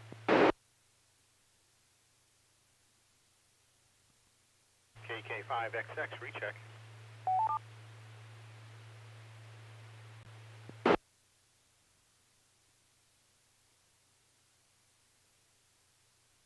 All right, I got KK5XX. Can I get your name, location, and ask away? Yeah, Roger. Kilo 5, X-ray, X-ray. Name is Frank in Denton, Texas. And might be good information, the newest TAS member just actually signed up online about an hour ago.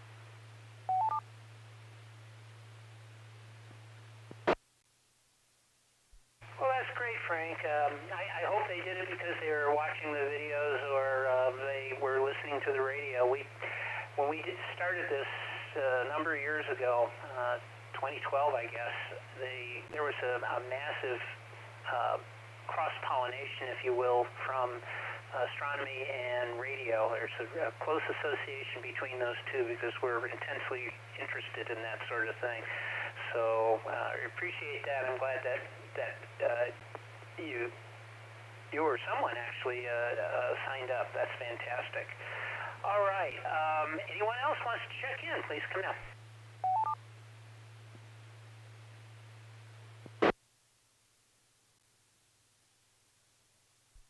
All right, I'll go ahead and give the count and the amount. We had 30 check-ins this evening, maybe 31 actually. I think it was 31.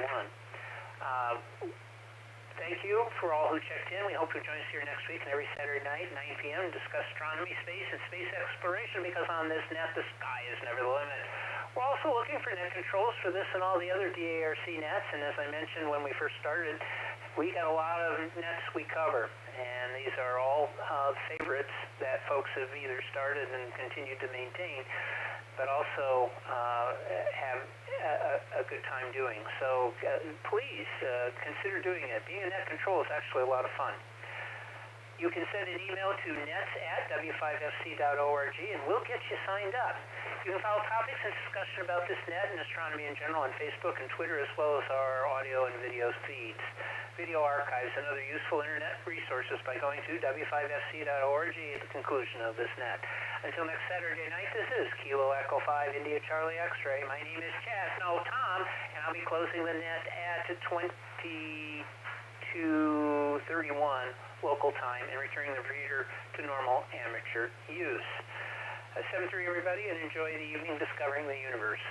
And for everybody else that's waiting for the Skynet, or not Skynet, what is it? Afterglow Movie Net. We'll be back in 10 minutes.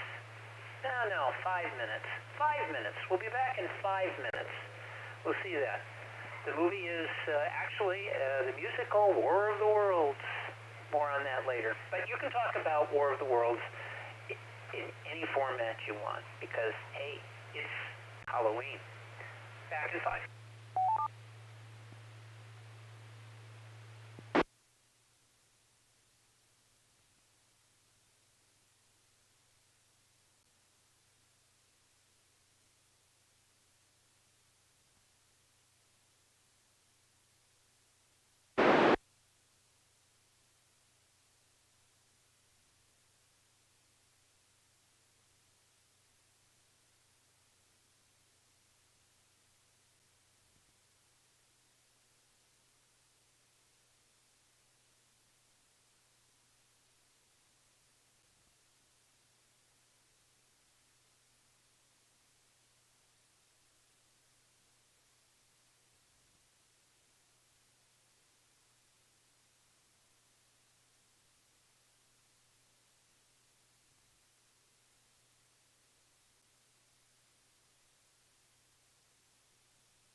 actually, I was using my best Anthony Zerbe imitation. I love him as a bad guy.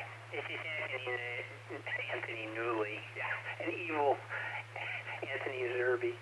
No, Anthony Zerbe, just look him up sometime. One of my favorite character actors. He's still around. He's like 103 now, but he's done everything. He's even done Star Trek.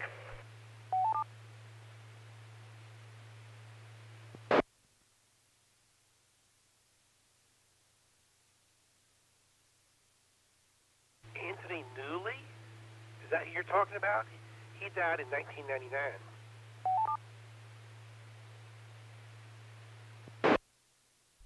No, Bill. Turn your radio up to 11. Anthony Zerbe. I was getting him mixed up with Anthony Newley, but he can't sing. And neither can Anthony Zerbe.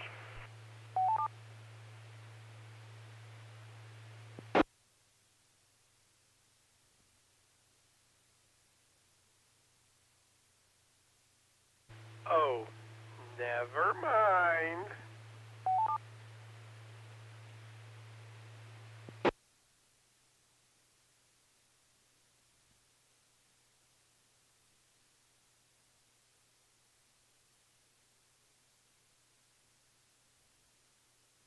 Oh, man. You guys are going to make me do two nets in a row, aren't you? Anybody? Anybody at all? Is there anybody on the air? 2X2L calling CQ. That's actually from War of the Worlds, the radio version with Orson Welles. Anybody want to be net control? Do you really think this is going to take that long, Tom? In 5BB.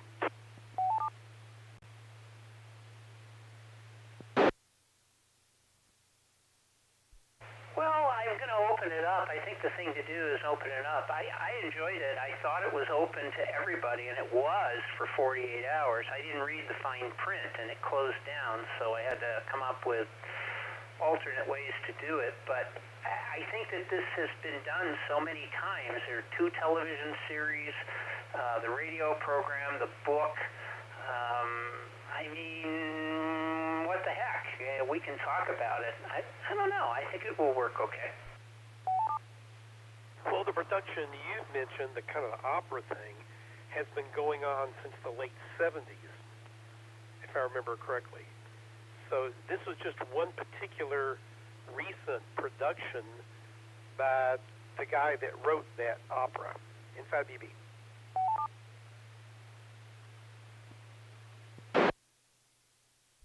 Yeah, that's correct. And you know what? I'll just start.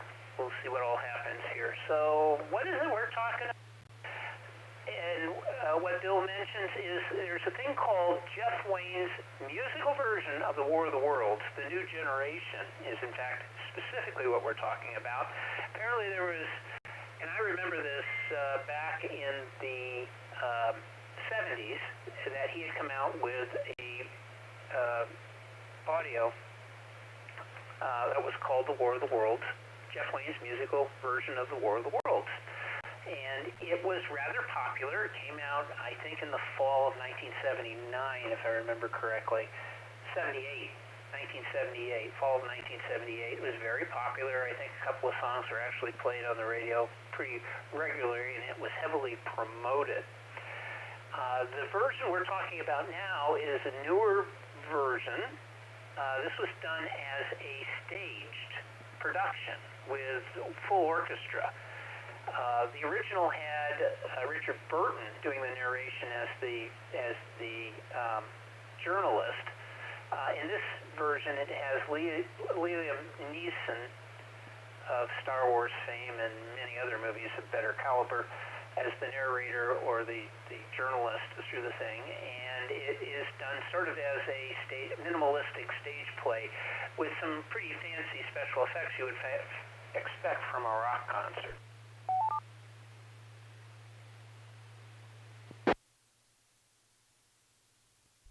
So the story follows what you would expect. There's the Martians invade and occupy the Earth. There's a number of songs that go along with that. Some of the characters include the artilleryman who is wounded. It's got Parson Nathaniel as one of the main characters and his wife. The Voice of Humanity, played by Alex Clare, this guy who shouts and screams about everything. It takes on a ministerial type role or lead role. There is the voice of the Martians who put out their demands. And then finally, there is an interesting part, an addition that we don't have in any of the versions of A War of the Worlds, which is NASA goes to Mars and just reawakens the aliens who are there because they can't come to Earth because of the germs.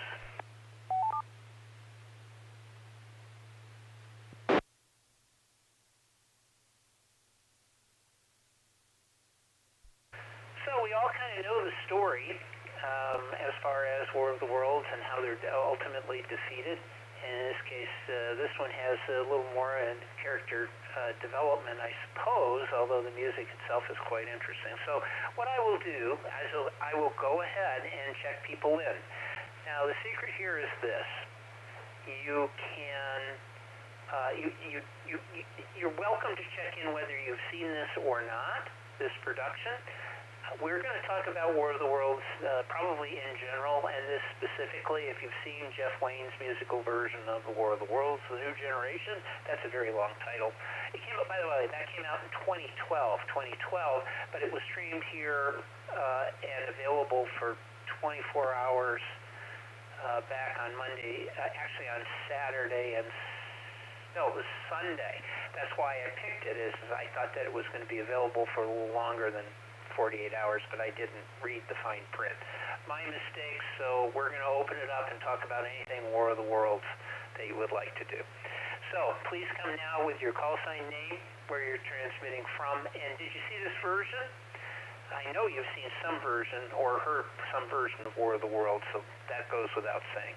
So please come with your call sign name, where you're transmitting from, and did you see War of the Worlds, The New Generation? Please come now. November 5, Bravo, Bravo, Bill and Irving. Yes, I saw it.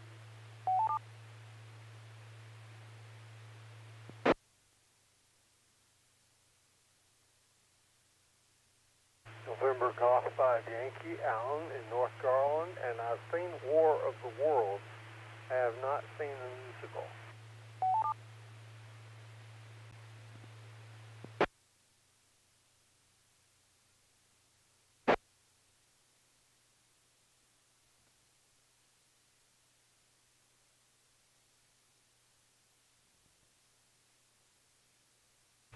This is Whiskey Bravo 5, Oscar Zulu Lima, Brenda DeSoto, and yes, I saw it.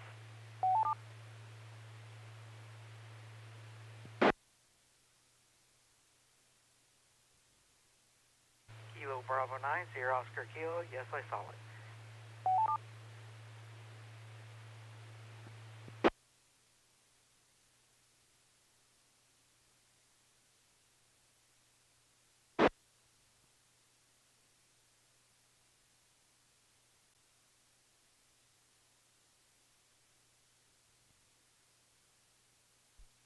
All right, let me go ahead and get those folks checked in. I got N5BB in Irving. Yep, he saw it. I got NG5Y. That's Alan in North Garland. He's seen a version of War of the Worlds, and that's perfectly fine. I got WB50ZL, Miss Brendan DeSoto. Yep, she saw it. KB9SOK. I believe that's Sean over in Fort Worth. Yep, he saw it. Additional check-ins, please come now. We're talking about the Jeff Wayne's musical version of War of the Worlds, A New Generation, but we will be talking about WOTW in general. So please come now.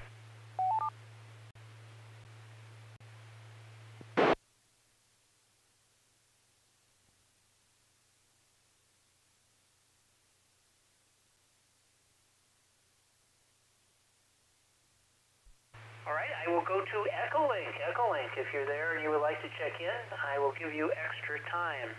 Please come now.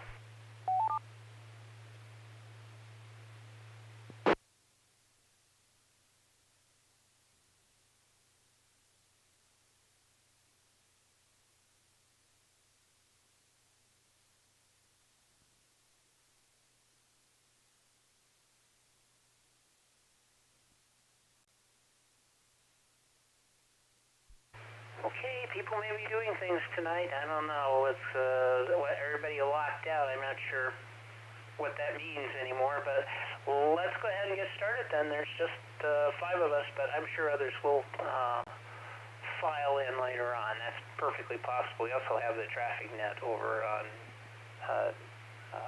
the Irving repeater. So let's start with Bill. Bill, N5BB, you saw it. You saw this particular production. What did you think about the plot in general, and then maybe specific to this production from KE5ICX?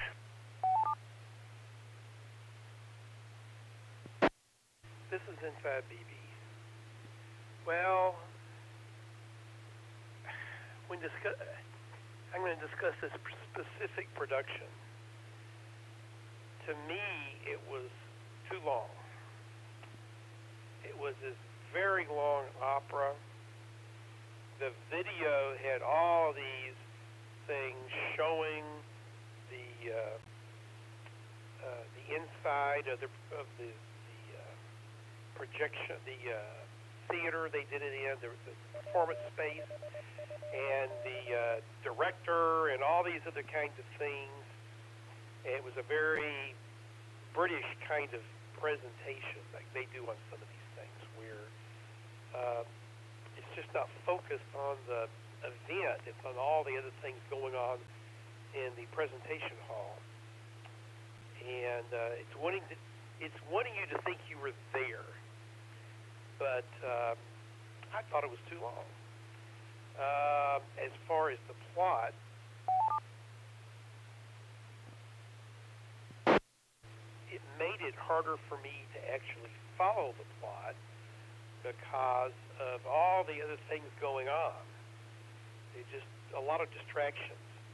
So it was designed that way. It was supposed to be an extravaganza, a multimedia extravaganza performance.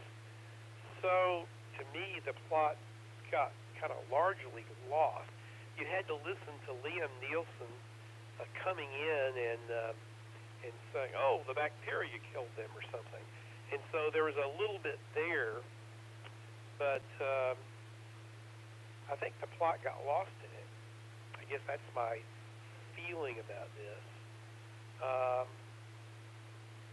With respect to the book in general, the story in general, of course, H.G. Wells wrote this right at the end of the 19th century. And there was all this focus in Great Britain on invasions from Europe. There have been so many wars in the last few decades, and it was thought there was time for a new one with all the new modern, technology starting to take effect. Things like radio and aircraft and vehicles, motorized vehicles, were internal combustion engines were all in their infancy and starting to be used, and people were thinking about using them in war. So there was a lot of focus on that at the time. And there were many other books written at the time about fanciful invasions and things. This is just one of them, and it was Mars. And, of course, Mars was in the news. Percival Lowell and all just published a book a couple of years previously, and all kinds of things about Mars were in the news also, in the public's imagination. So H.G. Wells he did a very good job at combining those two things, Mars and the people being so scared about war in this. This is like in the 50s, all those old science fiction movies we watched. Well, that was the aftermath of World War II and the danger of atomic weapons and the upcoming space race. That's what fed all that at that time. So there was these other things that were in H.G. Wells' times feeding all their interest in those things. And people had actually written about the possibilities of war machines. This is before there were what we think about as tanks and other things. There were some early submarines that had been developed as early as the Civil War, but there were very few mechanical war machines other than artillery pieces and things like that, guns. And the idea of the death ray was probably a little bit was from Archimedes and some other long thoughts, but it's just a fanciful kind of thing. So anyway, I don't know. I think H.G. Wells did a pretty masterful thing, but it was of his time. Is the key thing to think about is what was going on at the time. I guess that's my main thought, 10-5BB.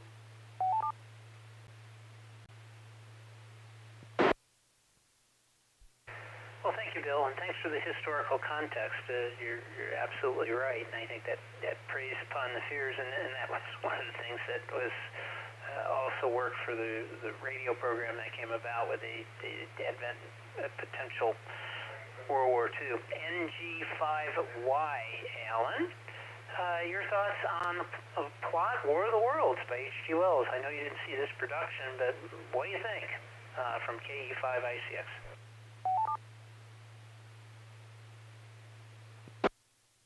Well, I really think that any civilization that had the ability to travel between worlds and came here, if they decided to do an invasion, they probably would have the technology that would put our current means to defend ourselves to shame, and it would be kind of like Christopher Columbus versus the Indians.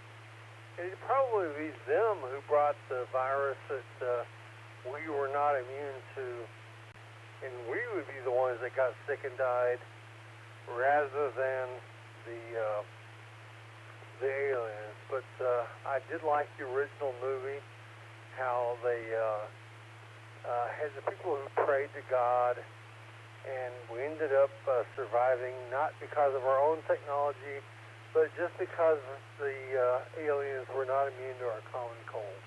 NG5Y back to net.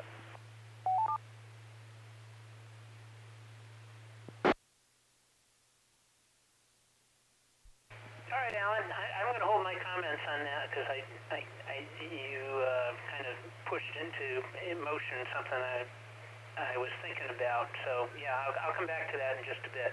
WB5OZL, Miss Brenda, your thoughts on this production of War of the Worlds, since you did see it. Go ahead, and anything in general you want to mention about the whole H.G. Wells story from KE5ICX. This is WB5OZL. Yes, I did see it. I actually enjoyed it a lot. I just thought it was a fascinating concept. The music was really good and appropriate and fascinating. It was unusual, some unusual instruments. And of course, that's a classic story that we all love so much. I've read the book back when and saw the old movie, and it's a real classic story, and of course frightening to think about aliens coming and just taking over because they have superior technology and we're just helpless, and there's nothing we can do. And that's, I think, this in a visceral way, that's kind of a fear of a lot of us, is what happens if they come and take over? There won't be a thing we can do about it. And so that strikes at the basic fear that most of us have. It was maybe a little bit long. I'm not quite like Bill that it was way long, but a little. A couple of the musical numbers could have been a little shorter.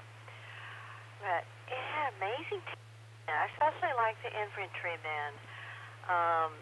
His singing and stage presence was really first rate. I'd never heard of him. He's basically, I looked him up, he's basically a singer more than an actor. but they had some really good actors in this, and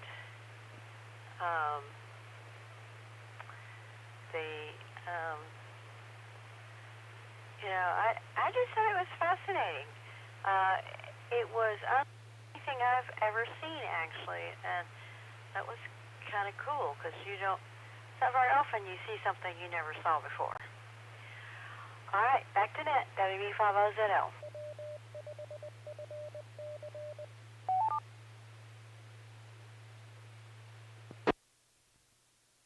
All right, thank you, Miss Brenda. Next up, and we are talking about, just to let everybody know, because I'll have an open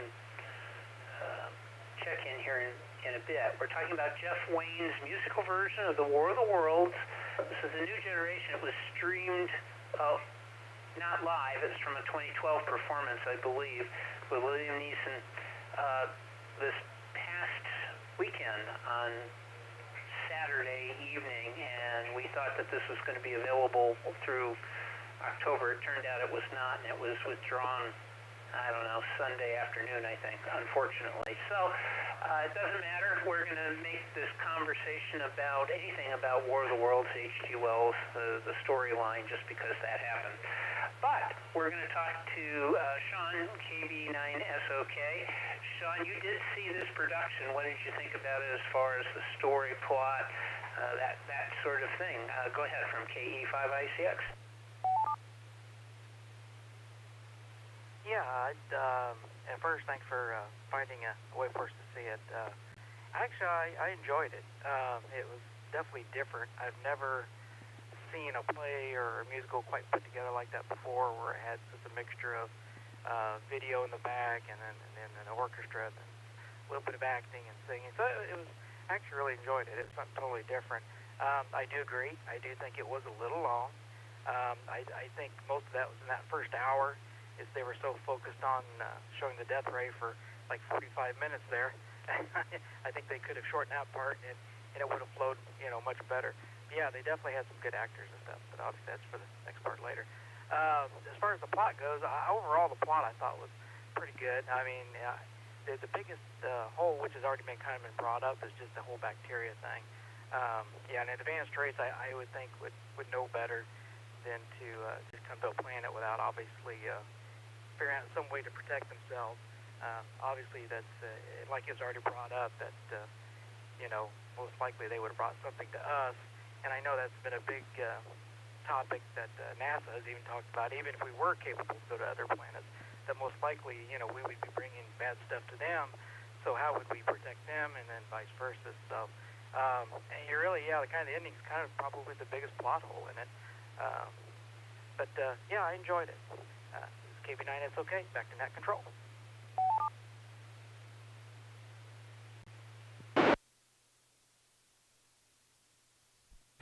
All right, very good. Thank you, Sean. We are talking about, and I'll mention it one more time, Jeff Wayne's musical version of War of the Worlds, The New Generation. That's what we saw. It was filmed or videotaped in 2012, a live performance of the very popular novel, the very popular album that came out in 1978, and it was redone and updated as a new album, or CD, and it is based, of course, on the War of the Worlds by H.G. Wells, that story. So there's a long trail there of stuff to talk about in the sense of, the War of the Worlds as a musical, or an opera, I guess, is more the thing. But I will go ahead and open it up. Do we have any additional check-ins? I hope we do, to discuss War of the Worlds, as I just described. You don't have to have seen this version. We will take your comments about the story in general as well. So please come with your call sign name, where you're transmitting from. Did you see this version? I know you've seen some version of it, but did you see this version? Please come down.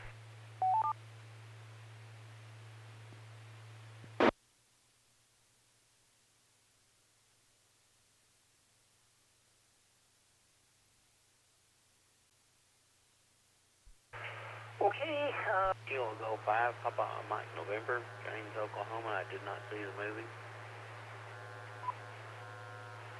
James, are you there? James just doubled with you, Tom, on Echolink inside BB.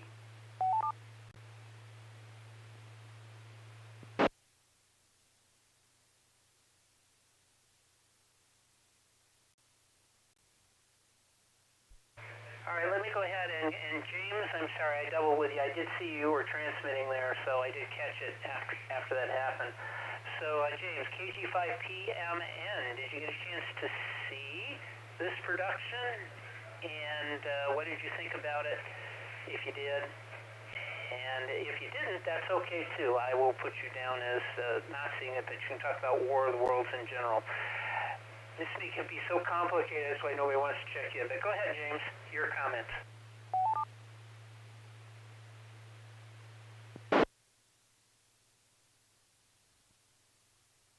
KG5PMN.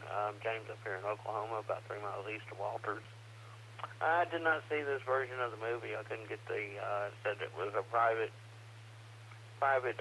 something or other, and I couldn't get it to work, but, I think I saw the one back in the 80s with, I believe it was Tom Cruise in. But I really don't remember a whole lot about it. Back to the net, KG5PMN.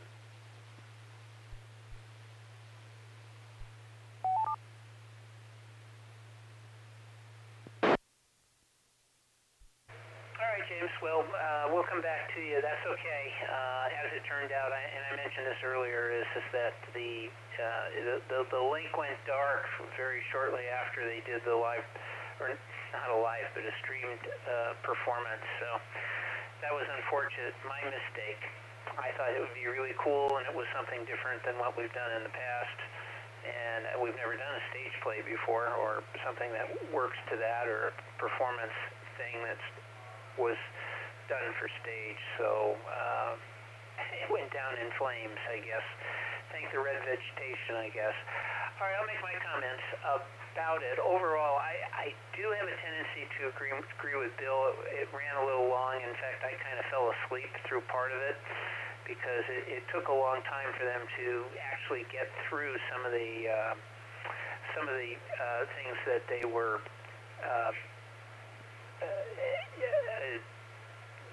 with the special effects. Now, this is a stage performance, so you have to understand too that this is designed for an audience experience, a group experience in an actual auditorium, and they did some pretty spectacular things to make that happen. So they kind of showed off and some of their effects, which for us, the TV audience, for lack of a better term, thought, okay, that's fine, but it goes on and on and on and on, and you start wondering how long is this going to go. So the pacing, as you would call it, was a bit slow, I thought. From a historical standpoint, and we agree, and we've had NASA stuff go to other planets, and we know for a fact that this can, kill people when we take microbes and germs with us. The thing that wasn't known when Columbus went to America was that this existed, and as such, it killed, thousands, millions even. And when Columbus came back in his second voyage, it was a changed world. While he wasn't in the United States, he went through the Caribbean, and pretty much the populations on those islands were pretty much wiped out.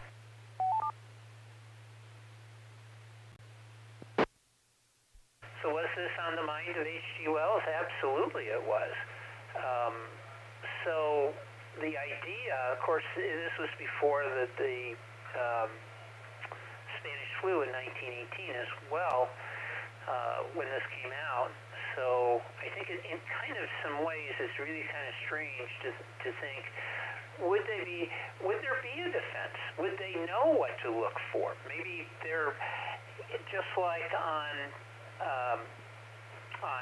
in the New World, you had none of these diseases that existed, and so they didn't know. In fact, the invaders did not know that they had infected, and had, in fact, pretty much killed off most of the 3 million natives that had been there in the United States at the time, or in North America at the time. So if you're an advanced race, would you know about this stuff? Did they send, as an example, any sort of spacecraft that could do any sort of research.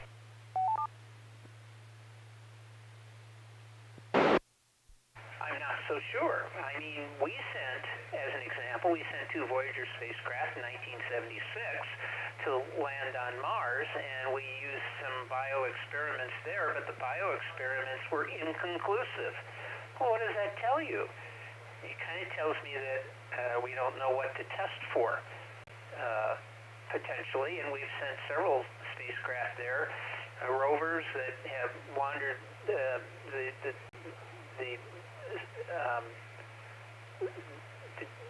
the surface of Mars, and we don't even have bioexperiments on board those.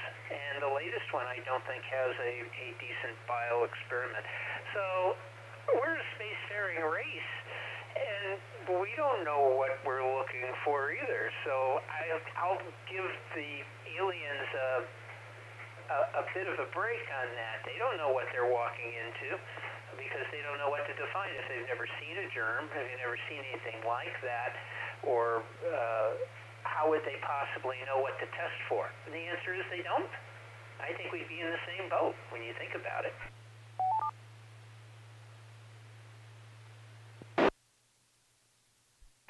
I thought overall the look and feel of the thing was great. It was sort of this big production. I'm sure people paid a lot of money to do that.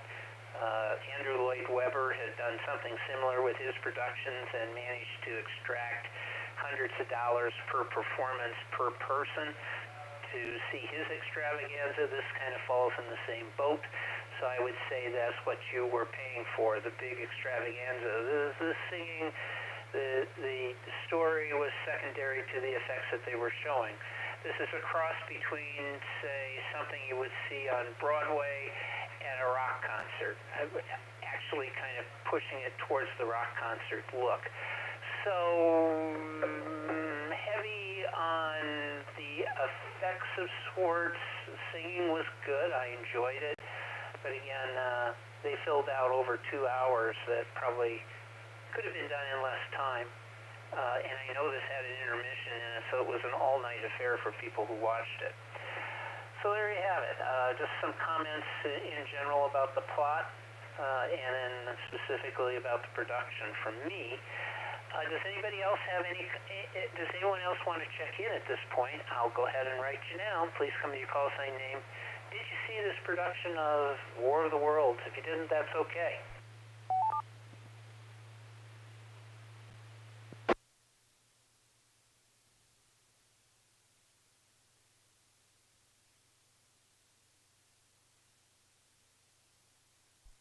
Okie dokie, let's go to Bill, N5BB. Bill, characterization. What did you think about the characters, the actors, the singers, and all that? Did this work out okay for you since you saw the production?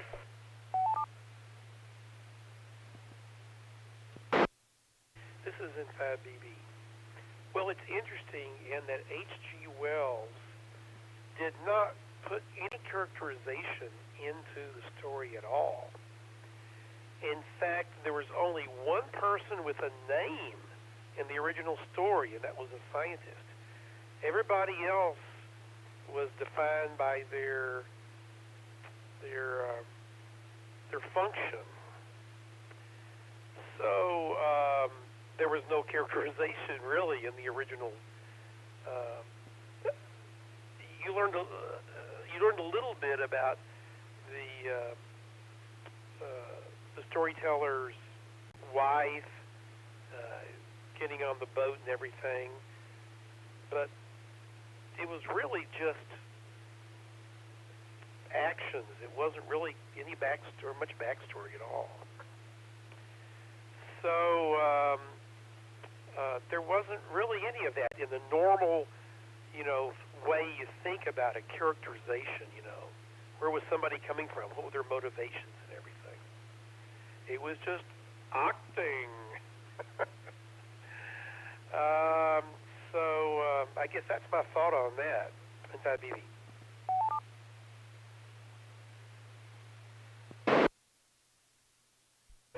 Thank you, Bill. And you did bring up another good point that I put a little asterisk after, and we'll talk about I'll add it to my my comments too about characters in the original story, which weren't there. Alan, NG5Y. Now, you probably have seen some of the movie versions, maybe the radio play. In whatever you reference, what do you think? Is it plausible that people would act in certain ways during an invasion that was otherworldly? How would we handle it? Would we do well or poorly? And was it portrayed in a realistic way? Those are a lot of questions. You don't have to answer them. I'm just giving you ideas. Otherwise, you tell us what you think about, invasions from Mars, from KE5ICX.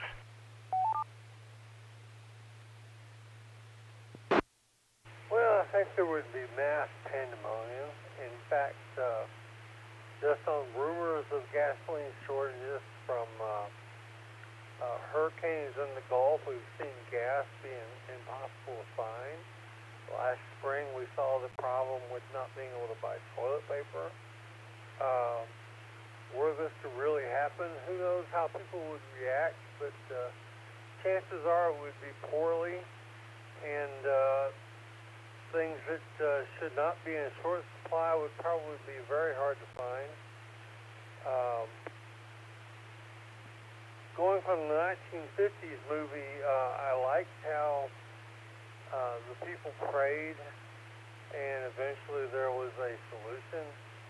The modern-day version in the 2000s with Tom Cruise, they kind of took religion out of it, and I felt like the movie wasn't as enjoyable for that, but that's my thoughts on the matter. NG5Y.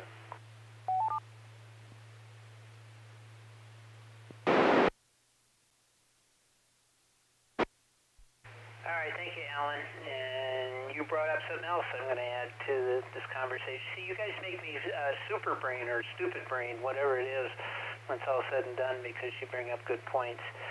WB5OZL, Ms. Brenda, tell us about the characterizations for this version of War of the Worlds from KE5ICX. This is WB5OZL. Well, I thought it was pretty good.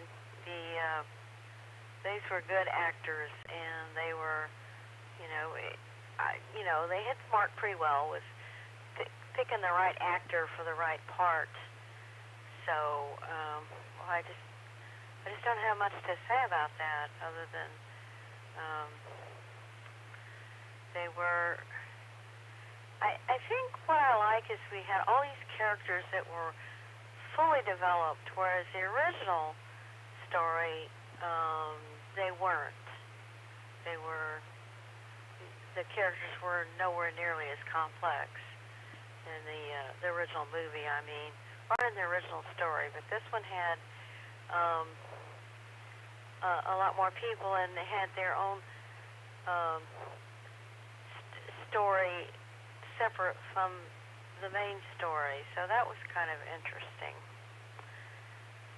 And let's see. Well, okay, that's all I got. WB5OZL.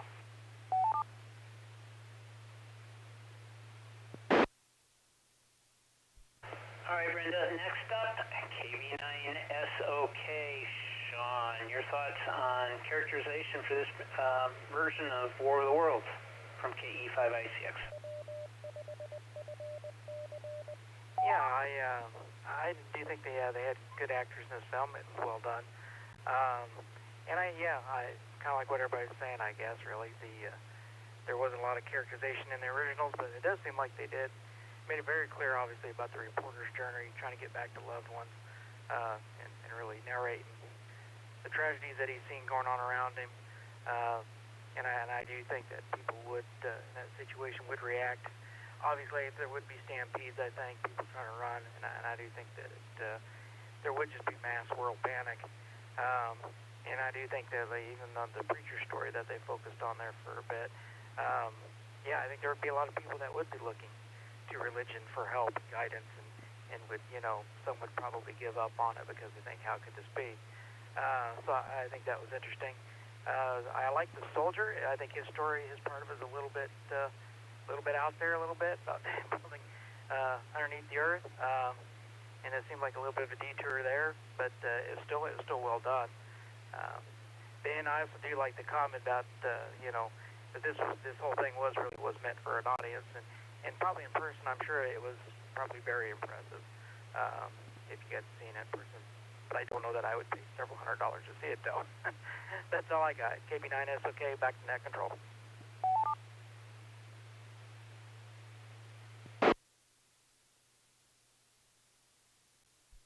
All right, thank you, Sean. And yet another good point that I'm going to add here onto the live audience. Hope I can remember it when I get back to it. James, KG5PMN. James, your thoughts? Oh, you did not see it. You did not see this version, but whatever versions that you've seen or heard or read, what do you think would happen? What would be the behavior that you would expect from people? Maybe, I don't know. Tell us, what do you think people would do in regards to an invasion from, in this case, Mars, from KE5ICX?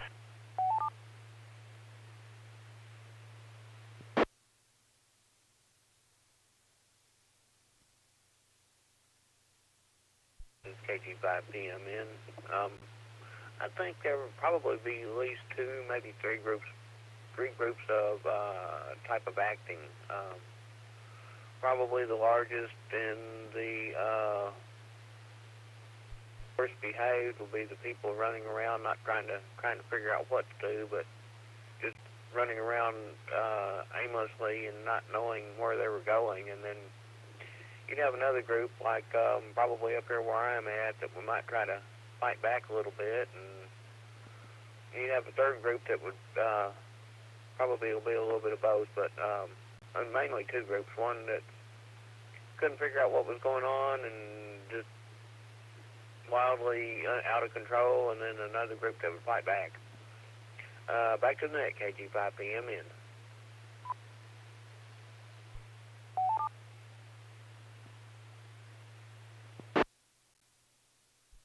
Very good, thank you, James. And this is KE5ICX. We're talking about a version of War of the Worlds by Jeff Waynes.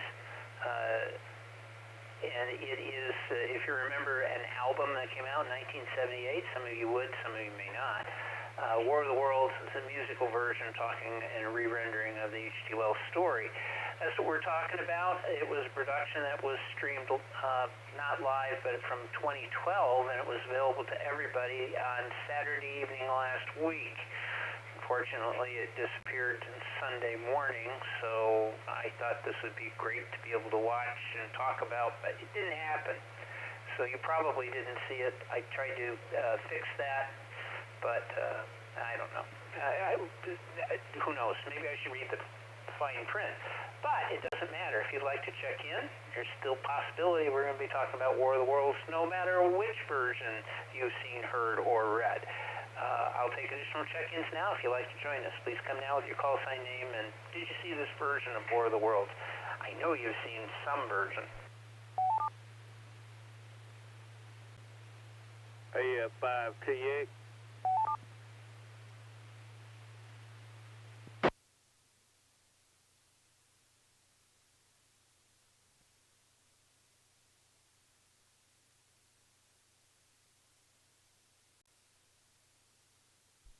Well, BJ, you're awake. Welcome to the net. I've got you there, F5TX. You want to talk about War of the Worlds? We've been discussing the plot. I don't know if you saw this production or not. If you didn't, that's fine. What do you think about alien invasions from Mars? By H.G. Wells. I don't know. Go ahead. Well, Tom, I've seen the first original one that came out. I've also seen the new version of it with Tom Hanks in it. Not Tom Hanks, but I can't think of his name now. It'll come to me in a minute. I've seen the new version. I've also seen the TV version. And I'm going to tell you, the last two doesn't even come close to what the first version was. And do I ever think aliens are going to hit us? Well, I hope they don't do it in our time, but there's always a possibility. AF5TX.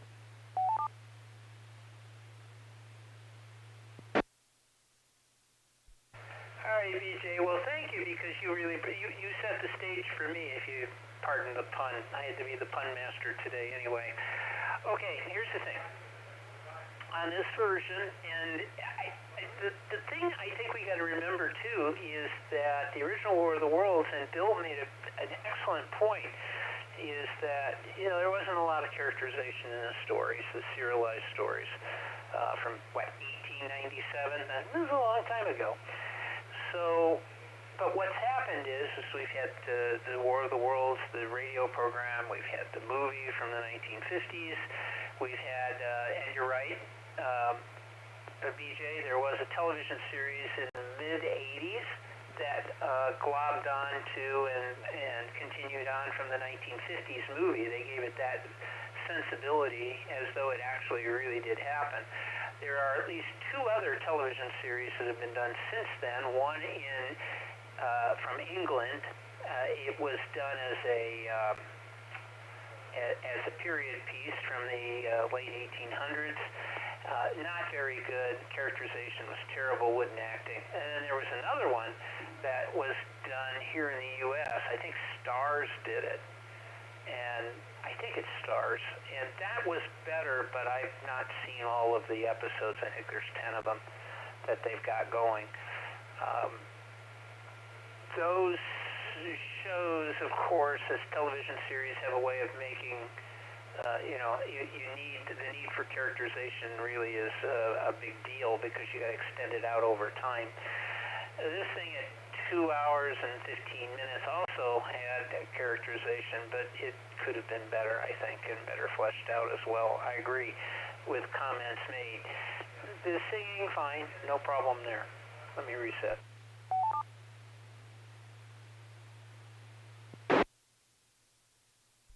I think part of the problem is that the focus on this is the production. Much like movies that do the superheroes and all of that, it's less about actually the storytelling as it is the special effects, and I think to a certain extent that's what happens with a live audience. Let me explain this, which is kind of interesting, and this may dabble into the special effects part, but I saw on Broadway, what was it? Hold on, I'll think of it.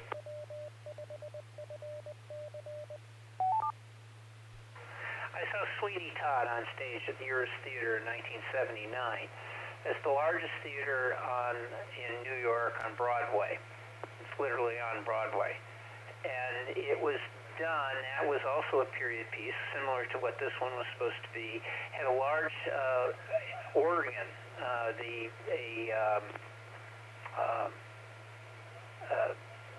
what do you call it, a church-like organ in it with huge sound. They used a couple of cranes that would bring in the sets and drop them down. It had Angela Lansbury and Len Cariou in it. And you feel what's going on stage from the sound from the organ, as you would expect, just like you would do in during a church service or something where it's a live performance. The impact is much larger on you because it's a feeling of what's happening, and your characters are more memorable because it's just a physical experience that you have.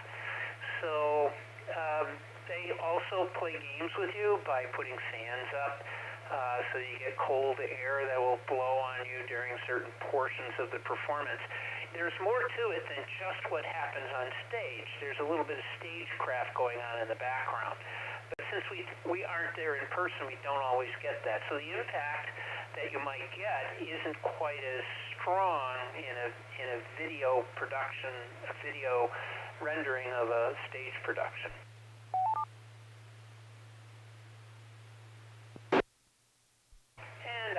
really blew away the whole darn thing on the special effects part. But I think that the characters would be, especially when they're on stage, they have a tendency. You got the military guy who's, you know, crawling out on stage in blood and all of that, and in 3D, that's kind of a very immediate thing.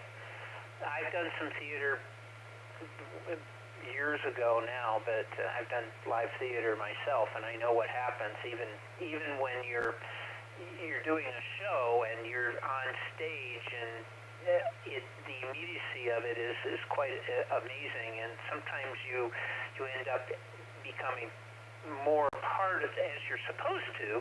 When you're acting on stage, you're supposed to be more part of the role and reacting to the people that are there. There's an immediacy there, and you have an audience above and beyond that helps to provide the closed loop on what's going on. I have a suspicion that this show probably had that. I don't know. I haven't read the reviews as a live production as to whether that worked or not, but I do know that it does play into it, and unlike a movie that plays to the audience, the fourth wall, in this case, you have a fourth wall, but it is not your fourth wall that you would get in a movie. It is the audience's fourth wall, and it's not quite the same.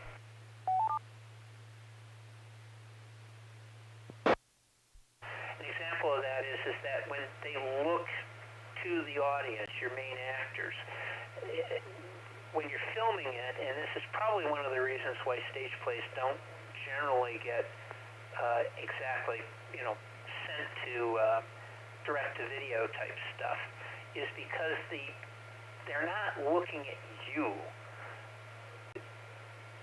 They're looking at the audience. So they're not looking at the camera that's recording them. They're looking at the audience that's there in experience, paying the money to see it. And that does have a tendency to translate poorly. If you would like to see how that plays out, the show I just referenced was Sweeney Todd, was actually recorded for HBO. The production that I saw with the actors, not the exact production, but you watch it, the impact is much less in that HBO production than when I saw it in person, because of all the things I just mentioned.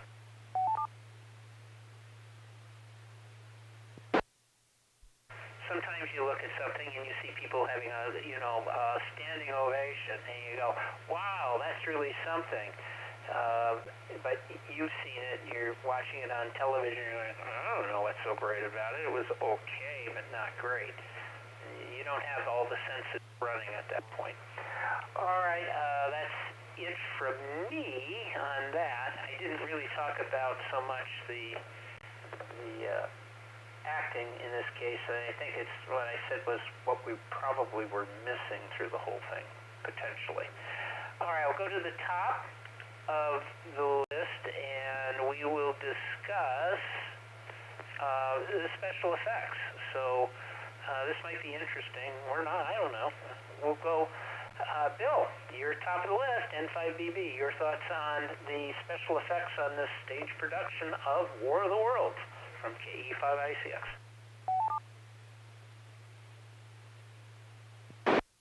Thank you, Tom. This is N5BB. Well, I don't know how to deal with this, as it's a combination of a live thing on stage in the performance space, with behind it there were projected all these other things with different special effects. So it's a little difficult. There was this contraption on the stage. There were two contraptions that I saw. One of them was a Martian, machine, which was firing beams, and they had flames coming up right in front of the stage. And the other one was this mechanical thing that the actor climbs up on, and when he's talking about going underground and things, and I didn't exactly understand what that was, other than just something up there for him to climb around on. And at one point, he cranked it down a bit. Maybe it was explained better, but I missed the explanation. I think it was just to have something interesting on stage, other than the Martian machine. So as far as the special effects of the machine at the performance space, I guess it was okay. I mean, I don't think they could have a real laser there, but they did show it setting off these fires up in the front part of the stage. And as far as what happened on the projection screen in the back, well, it wasn't perfect, but it was okay for what... this is all a stylized production. This wasn't a regular movie thing. This was an extravaganza. So I think I really can't talk about the special effects as I would in a normal movie, if that makes any sense. But I guess they were okay.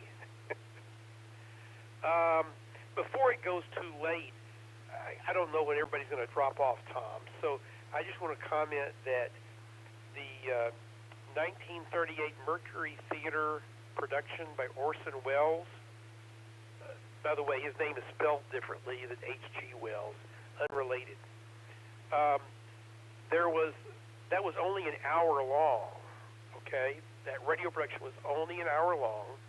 It was quite a bit different, and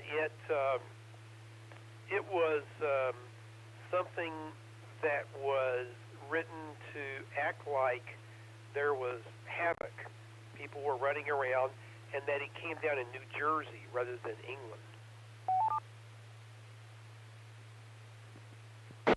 After the fact, the next day, newspapers, who were in a big war with radio at the time, remember in 1938 radio was still new, and there was a big battle between radio and newspapers. And newspapers were afraid that people were going to listen to news on the radio, so they wanted to discredit that.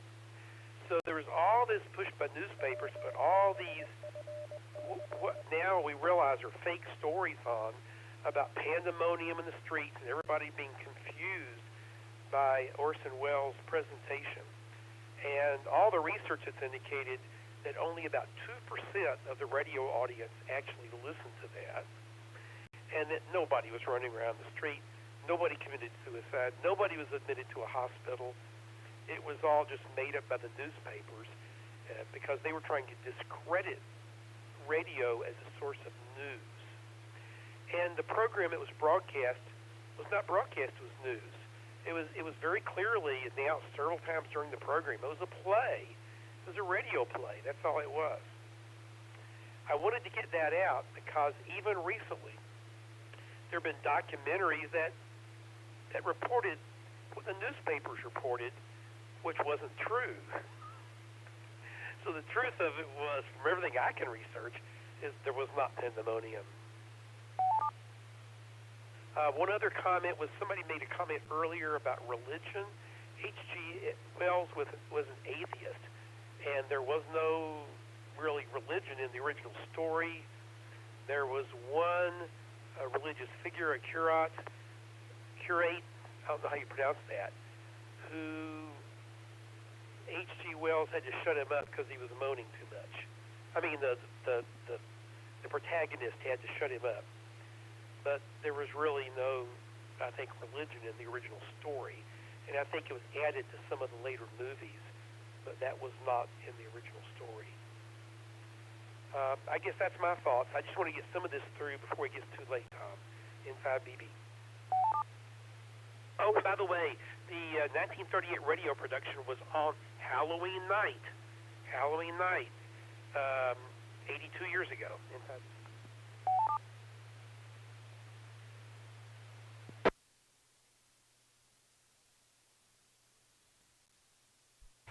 All right. right, thank you, Bill. And yes, one of my favorites. And I've listened to some of the other Mercury Theater on the Air productions of the Mercury Players.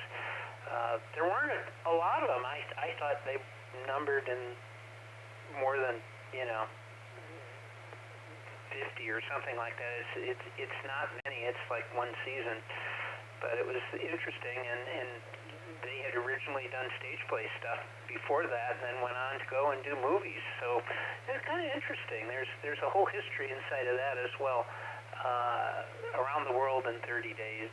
Was it? Around the World in 80 Days. Around the World in 80 Days was a particularly good production, besides the most famous, which is War of the Worlds. All right, next up, NG5Y. Alan, your thoughts? Anything you want. Whatever you want to talk about, any version of War of the Worlds or the book or whatever. What do you think? Is it convincing? And if you're talking special effects, whatever iteration you got, did it make sense? Do you think it would an invasion today, if it existed, would it look like what they surmised it might look like? Particularly now with all the special effects and all the things we know today. From KE5ICX.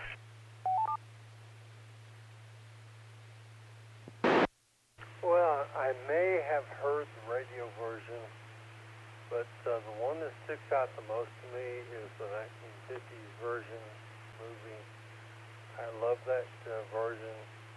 I like the newer one that came out in the 2000s, but really the one that sticks out to me is the 1950s version. And I like the effects in that. I like the storytelling. And that's really all I got for you. NG5Y, back to now.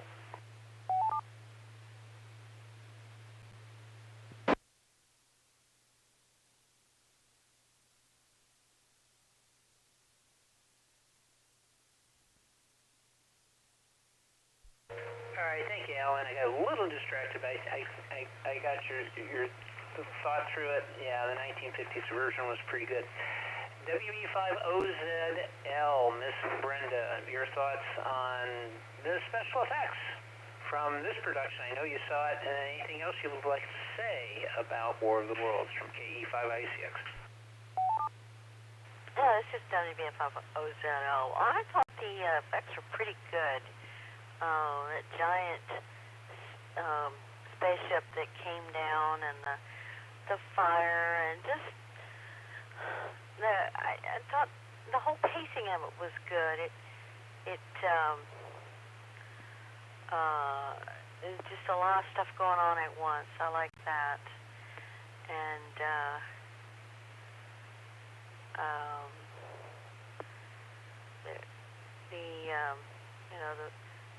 the fire, I like that, and the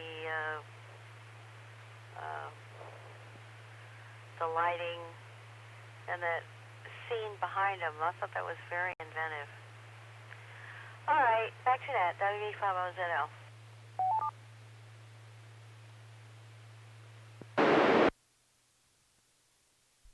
All right, thank you, Brenda. Next up is Sean, KB9SOK. Your thoughts on the special effects for this version of War of the Worlds, Jeff Wayne's musical version of War of the Worlds, The New Generation. That's a long name. Even Star Trek doesn't have that long. Go ahead, from KE5ICX. Yeah, I thought the effects were actually quite good for stage play. Obviously, this was an extremely high-level production and a lot of money spent. Obviously the walking robot or mechanism was obviously a lot was spent there to make that look real. I thought the effects were pretty good. And your comments earlier about the audience participation, and you explained that very well. About 30 years ago, with a small theater, I worked, and I was actually in charge of the special effects. So you're always looking for ways to try to get the audience involved, to get them to feel like they're really there and cheer along with certain events, and it was always fun when that happened. When you see the looks on the people's faces when they were caught off guard or what have you. So I think in person it would have been much more encompassing, I guess. It would have felt like it was really happening, maybe even. So yeah, I thought the effects were good. I do think that the movie in the background, I think that could have been a little better quality there. I think maybe that was the weakest part of it. But maybe it was very much a stylized thing. Maybe they intended for it to do it that way, or that's just where they happened to run out of money, so they kept that simple. One part I guess I don't remember. It's been many years since I've seen the original, the one from the 50s, and I haven't seen the modern day one. But I really didn't get the purpose of why the aliens was doing the red vines and stuff, and why they were even trying to redo. I don't know, was that food for them or what? That part I was a little bit thought was strange, because obviously Mars isn't covered with that, so that was a little odd. But anyway, KB9 is okay. Back to net control.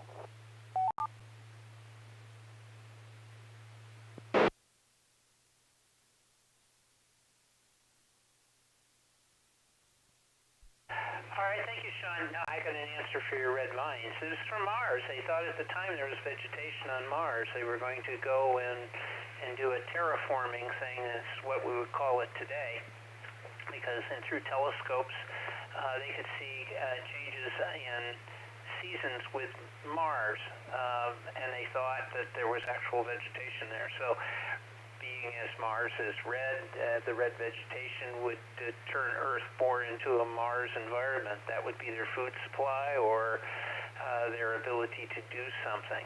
That's why it was. Don't forget, 1897 is when the story was written. Next up is James, KG5PMN. No, he didn't see this production, but James, what do you think? Tell us about your favorite production of War of the Worlds, whatever it may be. There have been plenty from KE5I6.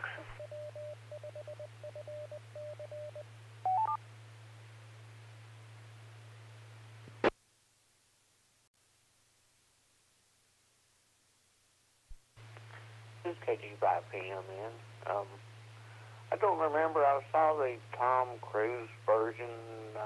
I guess y'all say it came out in 2000. I don't remember where I saw it. I thought it was in the movies, but I don't think I would have seen the movies at that time. But saw it somehow. Maybe it was later on one of the movie channels after I went on satellite. I don't know. But I really don't remember a whole lot about that one, and all these years later, and so I'm just going to send it back to the net, KG5PMN.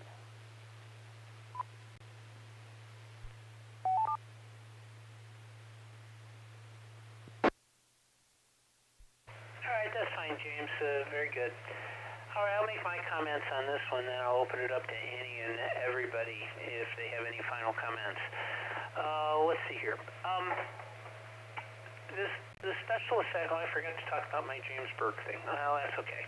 On the special effects, and I kind of alluded to, and I won't repeat what I had to say on how the experience should be, but one of the things when you watch a production on stage is that there is a suspension of reality. We all know about the fourth wall, as I mentioned earlier. But the thing is that if you look at what William Shakespeare did in his productions, is that sets were minimal, almost non-existent. I remember seeing, back in the 70s, Lynn Redgrave on stage, and she was doing various, this is at the University of Michigan in Ann Arbor. She did scenes. It was just collective scenes of female characters from Shakespeare's various plays. There's no way in hell you can go about and simply put up sets. What she did was she'd come out and they did some lighting tricks that helped, but you pretty much filled in all the blanks. And I think that sometimes with this mega need to create reality as perfectly as it can, like Konstantin Stanislavski, who's a great producer and created method acting and demanded realistic sets and all of that, was probably a bad idea, because then you're looking at what's wrong with the sets and not listening to the story as it's being told. genius that he was, I think he probably hurt things worse than he was able to do. But he did create method acting, so I guess that's okay. So I don't know. I think that this production was able to kind of set an interesting bar and made it entertaining, because it was a rock concert, really, is what it was. It had a rock concert feel and vibe to it with the oversized sets and all of that. But then as the actors came in, they were kind of like overwhelmed by everything that was on stage, including the Martian machine. That was both by design and by accident, I think.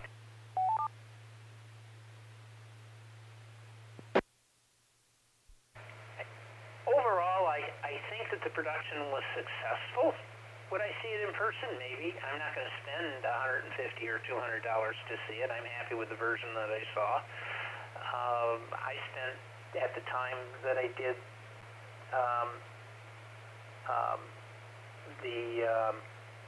the shows, I used to go to and watch Broadway shows, not super frequently, but frequently enough to, having lived in Detroit, I would go to New York on occasion. Once a year for about 5 years I did that. And I saw a number of different shows, and I thought they were quite striking on stage. I saw Evita, which was really wonderful on stage with Patti LuPone. So that matters. Is it perfect? No. Does it have an lasting impression upon you? Sure it does.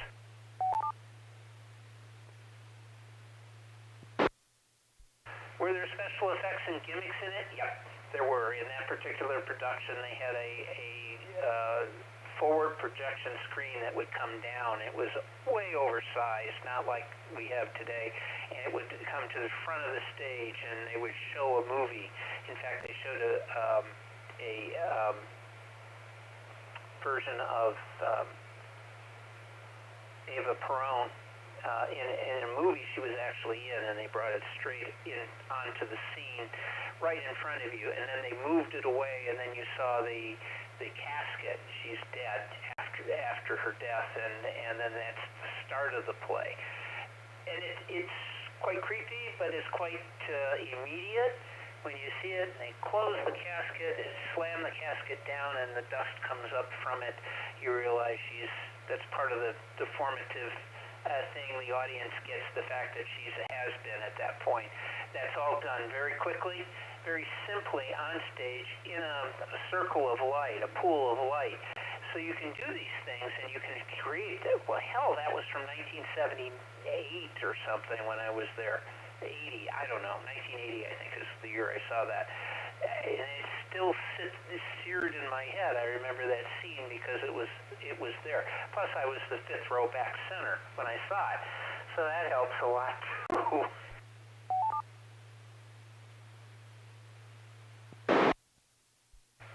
So I think the genre sometimes is really important. Or the media is what matters. Is how do you handle that particular look and feel for an audience? Who is the primary audience? What do you want to accomplish, and how do you want to accomplish it? You also have resources, and we've talked about this tons of times with any story. You can't make a 100-story building to show that mankind is progressed to this next level or something. You got to do something less. In 2001, they made it a baby in space. They weren't even sure how that was going to work out. People felt gypped or not, or they thought, what does that mean? But that was the answer to the fact that, well, we got to finish this movie somehow. We got to finish this story somehow. And I think that these are the things that decisions that are made by a non-objective audience, a group, because the people that are doing the production, they get pulled into it and they decide to do things. And they do them a certain way, and then you're on that path. Is it the right thing to do? I don't know.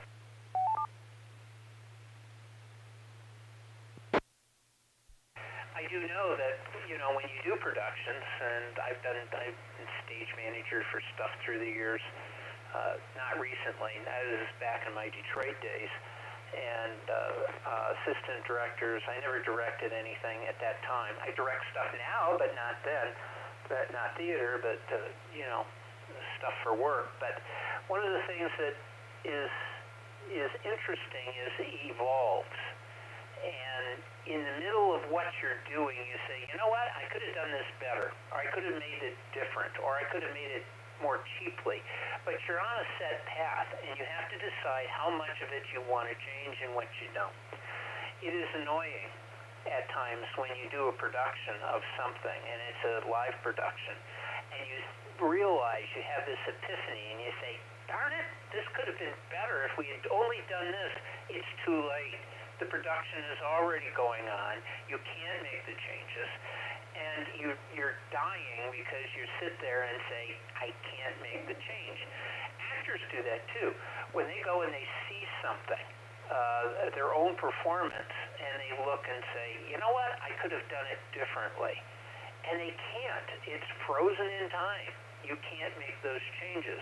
And then the rest of us look at these productions and say, well, they could have made this better. What idiots.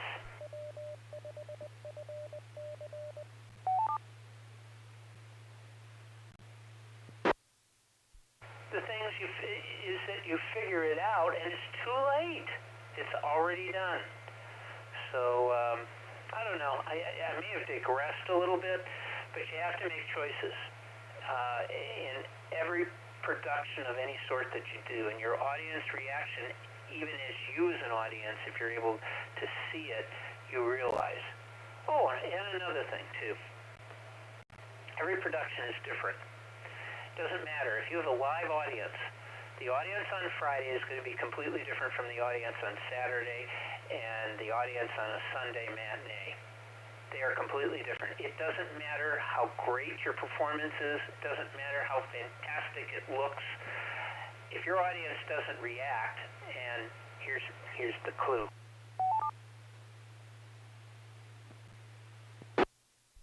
Friday nights are great.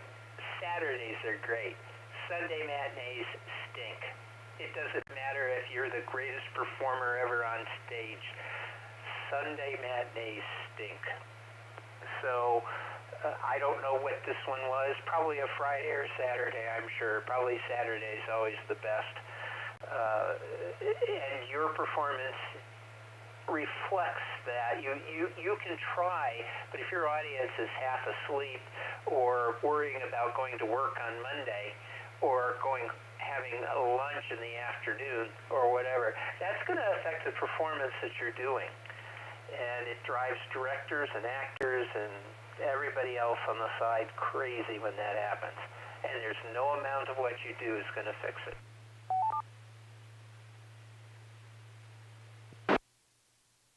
All right, I'm going to open it up. Anyone have any comments about anything they want this evening? Go ahead. You want to know about red plants? We'll talk about those. Anything you want, please come with your call sign now. Inside BB.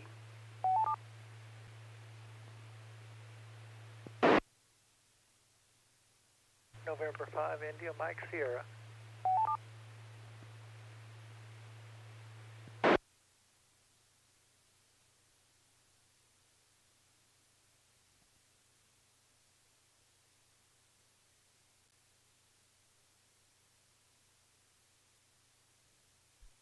All right, I got N5BB, Bill. I've got you on the list, and then N5IMS, JJ. I've also put you on as on the net this evening. So we'll start with Bill. N5BB, you're first. Go ahead. I've got several very short comments. One, I did like the music and the production and everything. It's just, for me, viewing it through this medium, it was too long. That's the source of my complaint. With respect to the Mercury Theater on the air with Orson Welles and John Houseman. Remember John Houseman, the what was it, American Express or something, ads and other things? The original Mercury Theater was only 22 episodes. July through December of 1938. But the reason they stopped then was because Campbell Soup decided to buy advertising rights. And so it was then called the Campbell Radio Playhouse and continued for 56 additional series until March of 1940. So this whole thing, the Mercury and the Campbell thing, with Orson Welles and John Houseman, went from July 38 through March of 1940. Okay. Only other comment here in just a few minutes, less than 5 minutes. I described this before. It's my favorite current TV serious drama thing called Professor T. It's a series. Professor T is in Tango, and it's on PBS on KERA here locally. It starts supposedly at midnight, although sometimes, the actual start time may be slightly different. If it's too late for you, record it. It's of an adult nature. It's typically murder mysteries, and it's subtitled from Flemish, from Belgium. But it's incredible writing, incredible acting, and really weird characters, especially Professor T. If you just see this episode, you probably will be very confused, so you might then want to go back and look at earlier episodes so you can figure out who is this Professor T, why is he acting the way he is, why does he put on gloves and he is very sensitive to infection, and why does he have such a hard time dealing with women? Anyway, that's all I got, Tom. Professor T. Really good series on PBS. Good night. In 5BB. Ooh, it's Halloween night. Change your clocks back an hour. In 5BB clear.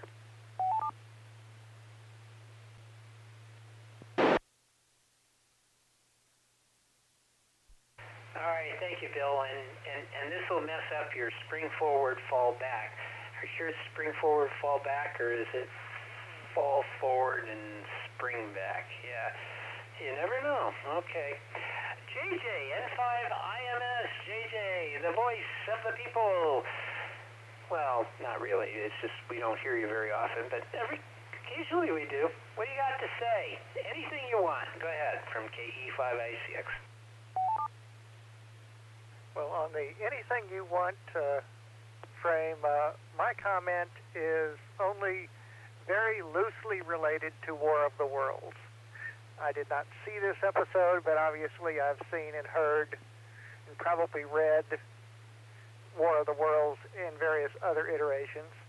But I just wanted to remind people that if it was not for War of the Worlds, specifically the radio broadcast thereof, there would not be the adventure of Buckaroo Banzai across the eighth dimension, which I believe we had at least twice on this net in the past. But the eighth dimension people, according to the Buckaroo Banzai movie, they got here on Earth because during the what that news report broadcast was. And so, according to this, it was an actual news broadcast that they had to modify into making it just a radio play broadcast to, kind of cover things up, etc. But of course, Buckaroo Banzai was a good movie, and it had the best ending closing credits scene of the whole cast, or at least most of it, walking down the LA River. So this is N5IMS, back to net. Hopefully that brought everybody a little chuckle. N5IMS.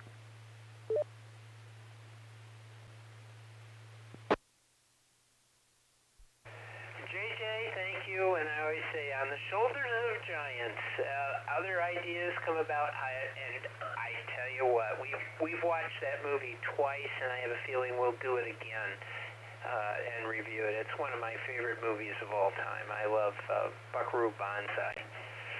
It is, and you are correct. The ending is one of the best ever with the credits.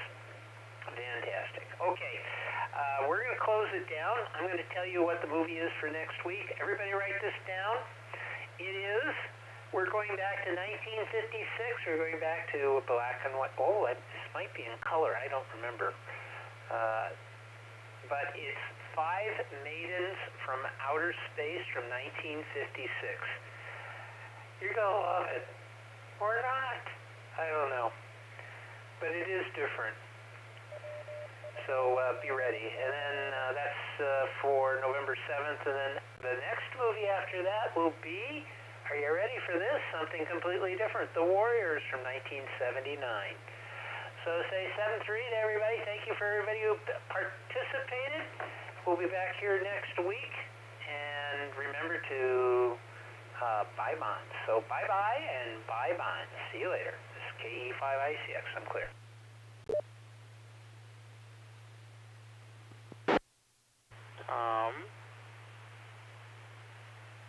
You forgot the best adaptation of the War of the Worlds.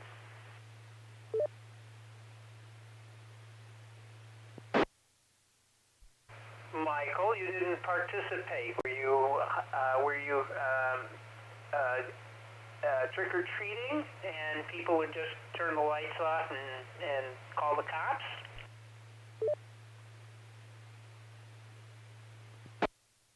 I just made bail, so, you know, and the first thing I did when I got out was come to talk to you, so you should feel very special.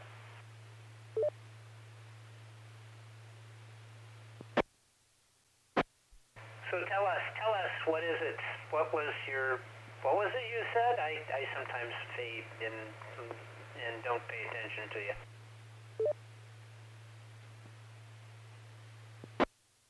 What do you mean sometimes? But yes, no, the absolute best adaptation of the War of the Worlds was the movie that we watched here a while back called Space Invaders. If you'll think back.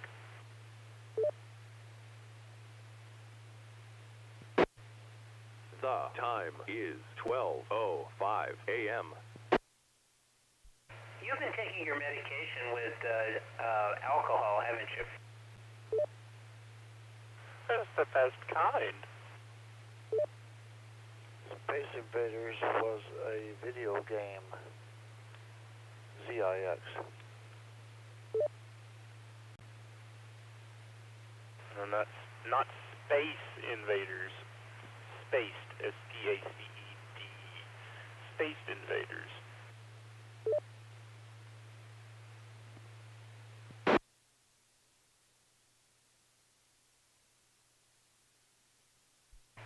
Yes, I seem to have...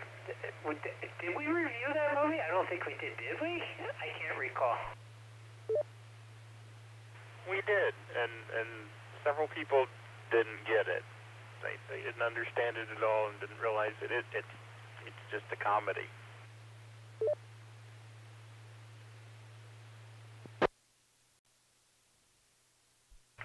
You do realize that about 80% of all the movies that we watch are comedies, and it's unintended.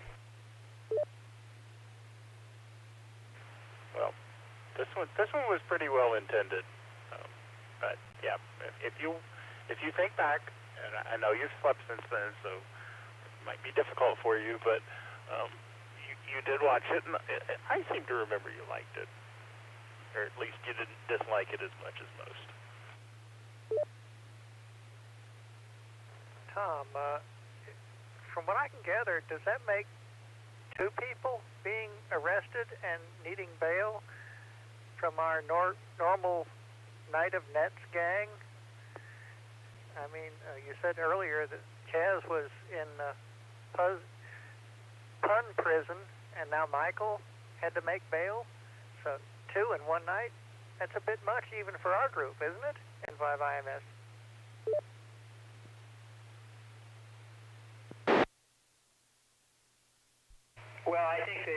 together. So one was shaking down people for candy, and the other one was telling puns. So those two things alone, I think that's Nuremberg material. Well, honestly, it was kind of a tag team thing. You know, it's like I'd hold out the bag for the candy. Actually, I used the pillowcase, and it's like, give us your candy, or he'll tell you some bad jokes. And we got bucket loads of it.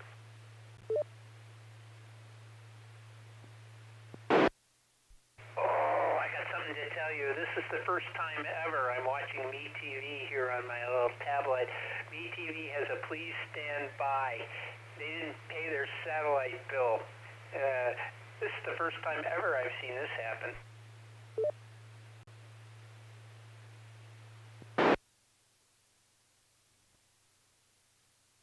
And are you standing by, or are you just sitting there?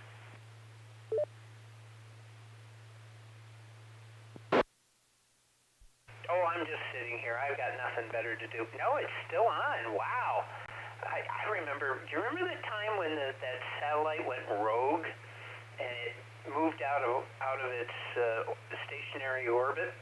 The Galaxy 6, I think it was, or whatever, and I was listening to NPR, and it just went away, and it never came back.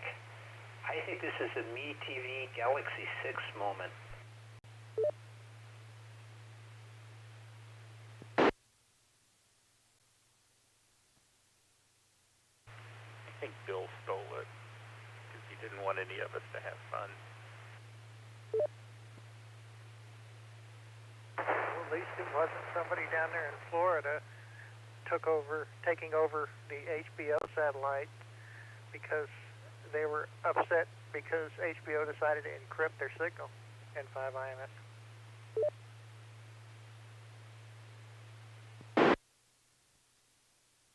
Or that guy that had maybe it was the same thing back in the 80s that did the Max Headroom mask and managed to do the man in the middle thing and it take over the signal just like every maniacal supervillain from James Bond movies, you know? I don't know. Boy, it's still on. Something bad happened.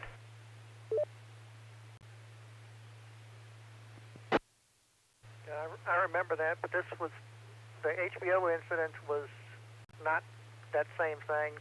The HBO, somebody basically just put a color bars and a line on there, and they were able to trace them back because at that point there was only 4 people who had purchased that particular Fox generator and also had those color bars, and only one of them had a satellite uplink, so it made it kind of easy to track them down.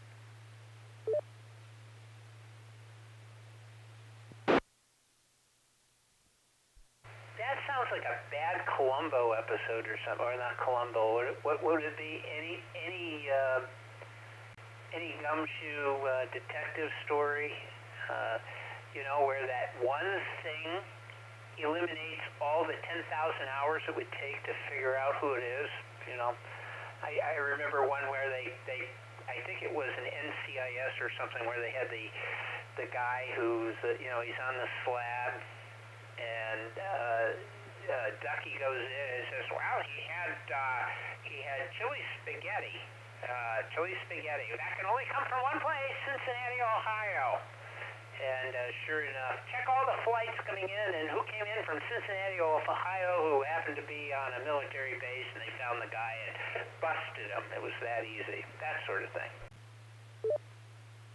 Yeah, no, with all that expertise and stuff, if that guy would only have just used a Commodore 64 to have some semblance, of his own color bars behind it and the text on top, they wouldn't have been able to track him down because, at that time there were probably thousands of satellite uplinks that were in the area that could have done it.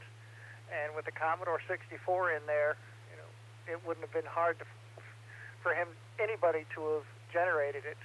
but because it was a commercial, Chiron or probably pre-Chiron type system and a commercial color bar generator, it really didn't take them long to figure it out. W5FC.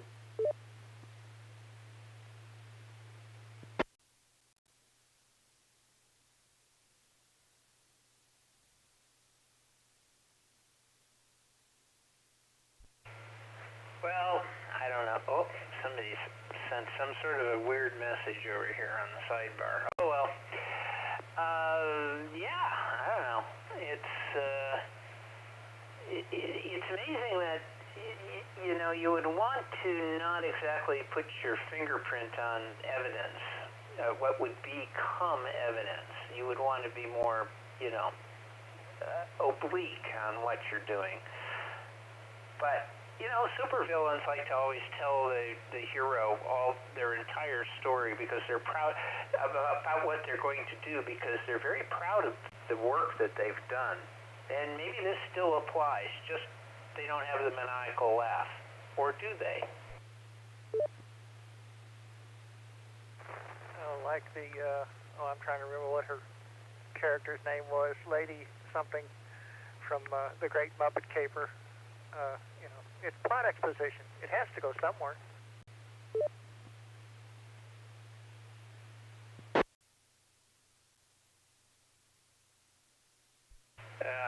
I agree. All right. Well, I think MeTV is permanently off the air. It seems to be. I've done 2 nets. It's been 3 hours, so I'm going to go rest my voice. But I had a good time, and we still managed 90 minutes on this show, or at least talking about War of the Worlds. So I had fun, and appreciate your comments and everybody else's too. I think that worked well. And next week's movie, 5 Maidens from Outer Space, I don't know, maybe we'll get our crowd back. We'll see. It's pretty bad. But you're going to see, they always talk about big guns, big holsters in this one. The guns are tiny. That should tell you something right there. It's a movie I'd never heard of before, but YouTube somehow or another had something about it, and I captured and put it on the. Oh, it doesn't matter. You'll know when you see it.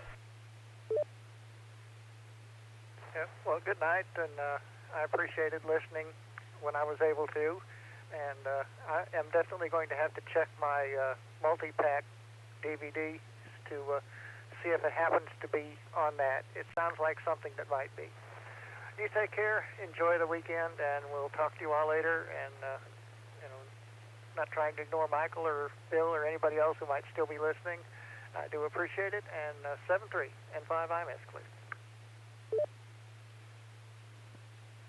Have a good night, JJ. And I'll talk to you later, Tom. WT90. Kilo Golf 5 Zulu India X-Ray. I wonder if I could get some help from somebody on the high frequency band.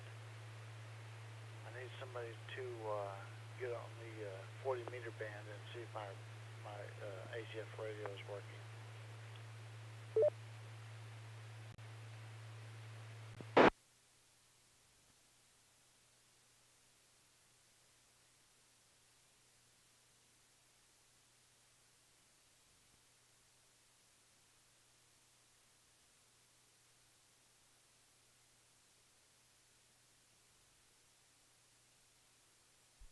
Well, theoretically, we shouldn't be able to hear you, but we can try. What would you like to do?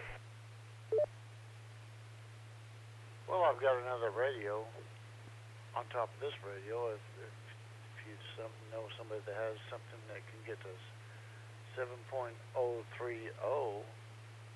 on the high frequency band and here's some Morse code tapping, I would really appreciate it if you'd let me know if it would actually is actually producing some sound.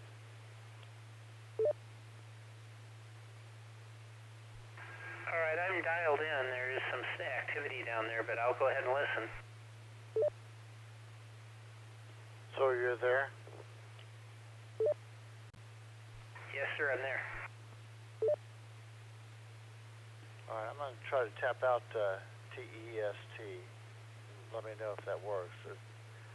Thank you very much for listening to me. I must do it right now.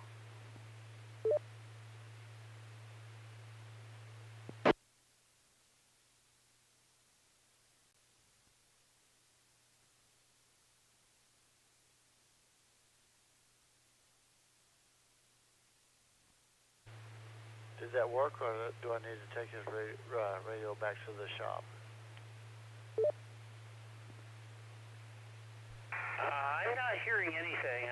There's another fellow on there, but you want to try and tune up and do it again? You know what? I didn't do the antenna tuner. Give me a half a second, will you? All right, I'm here.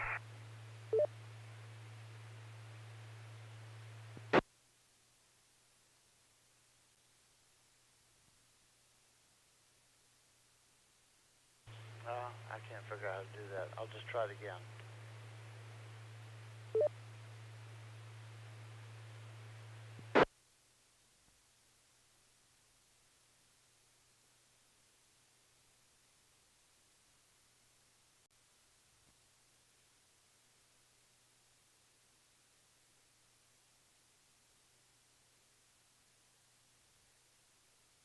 Did that work?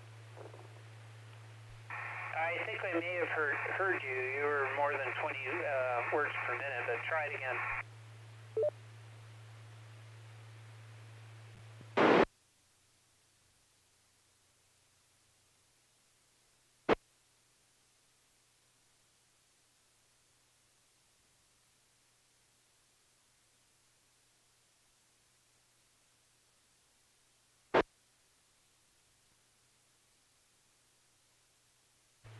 That work?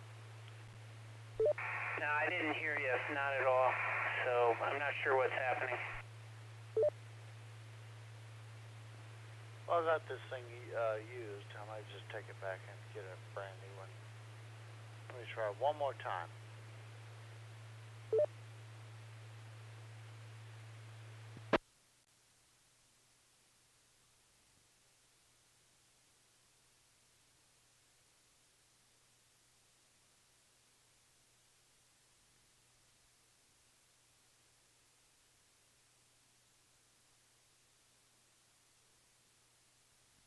I guess nothing. It's 7.030. Is that right? Yeah, I think I did hear you that time. I mean, it's very faint, but I did hear you. Well, that shouldn't be faint because I'm in Wiley, Texas. I'm not sure what's going on here.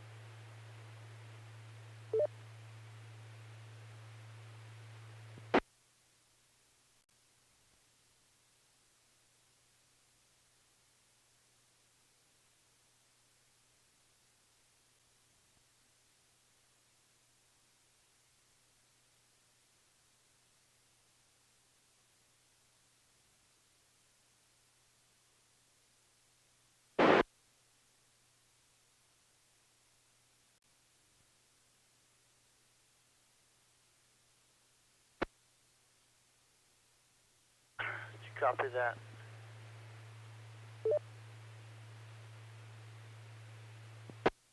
No, I didn't hear you, sir. I'm sorry. Well, thank you very a lot for helping me out there because I had no idea. I have no way of knowing what was going on. So I appreciate that, and I'll catch you guys later. Kilo Golf 5 Zulu India X-Ray Joe and Wiley. W5FT.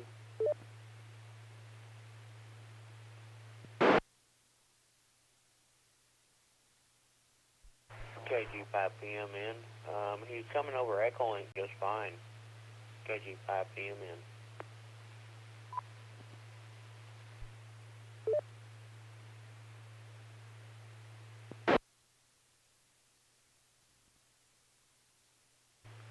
ZNM, did you hear my keys on my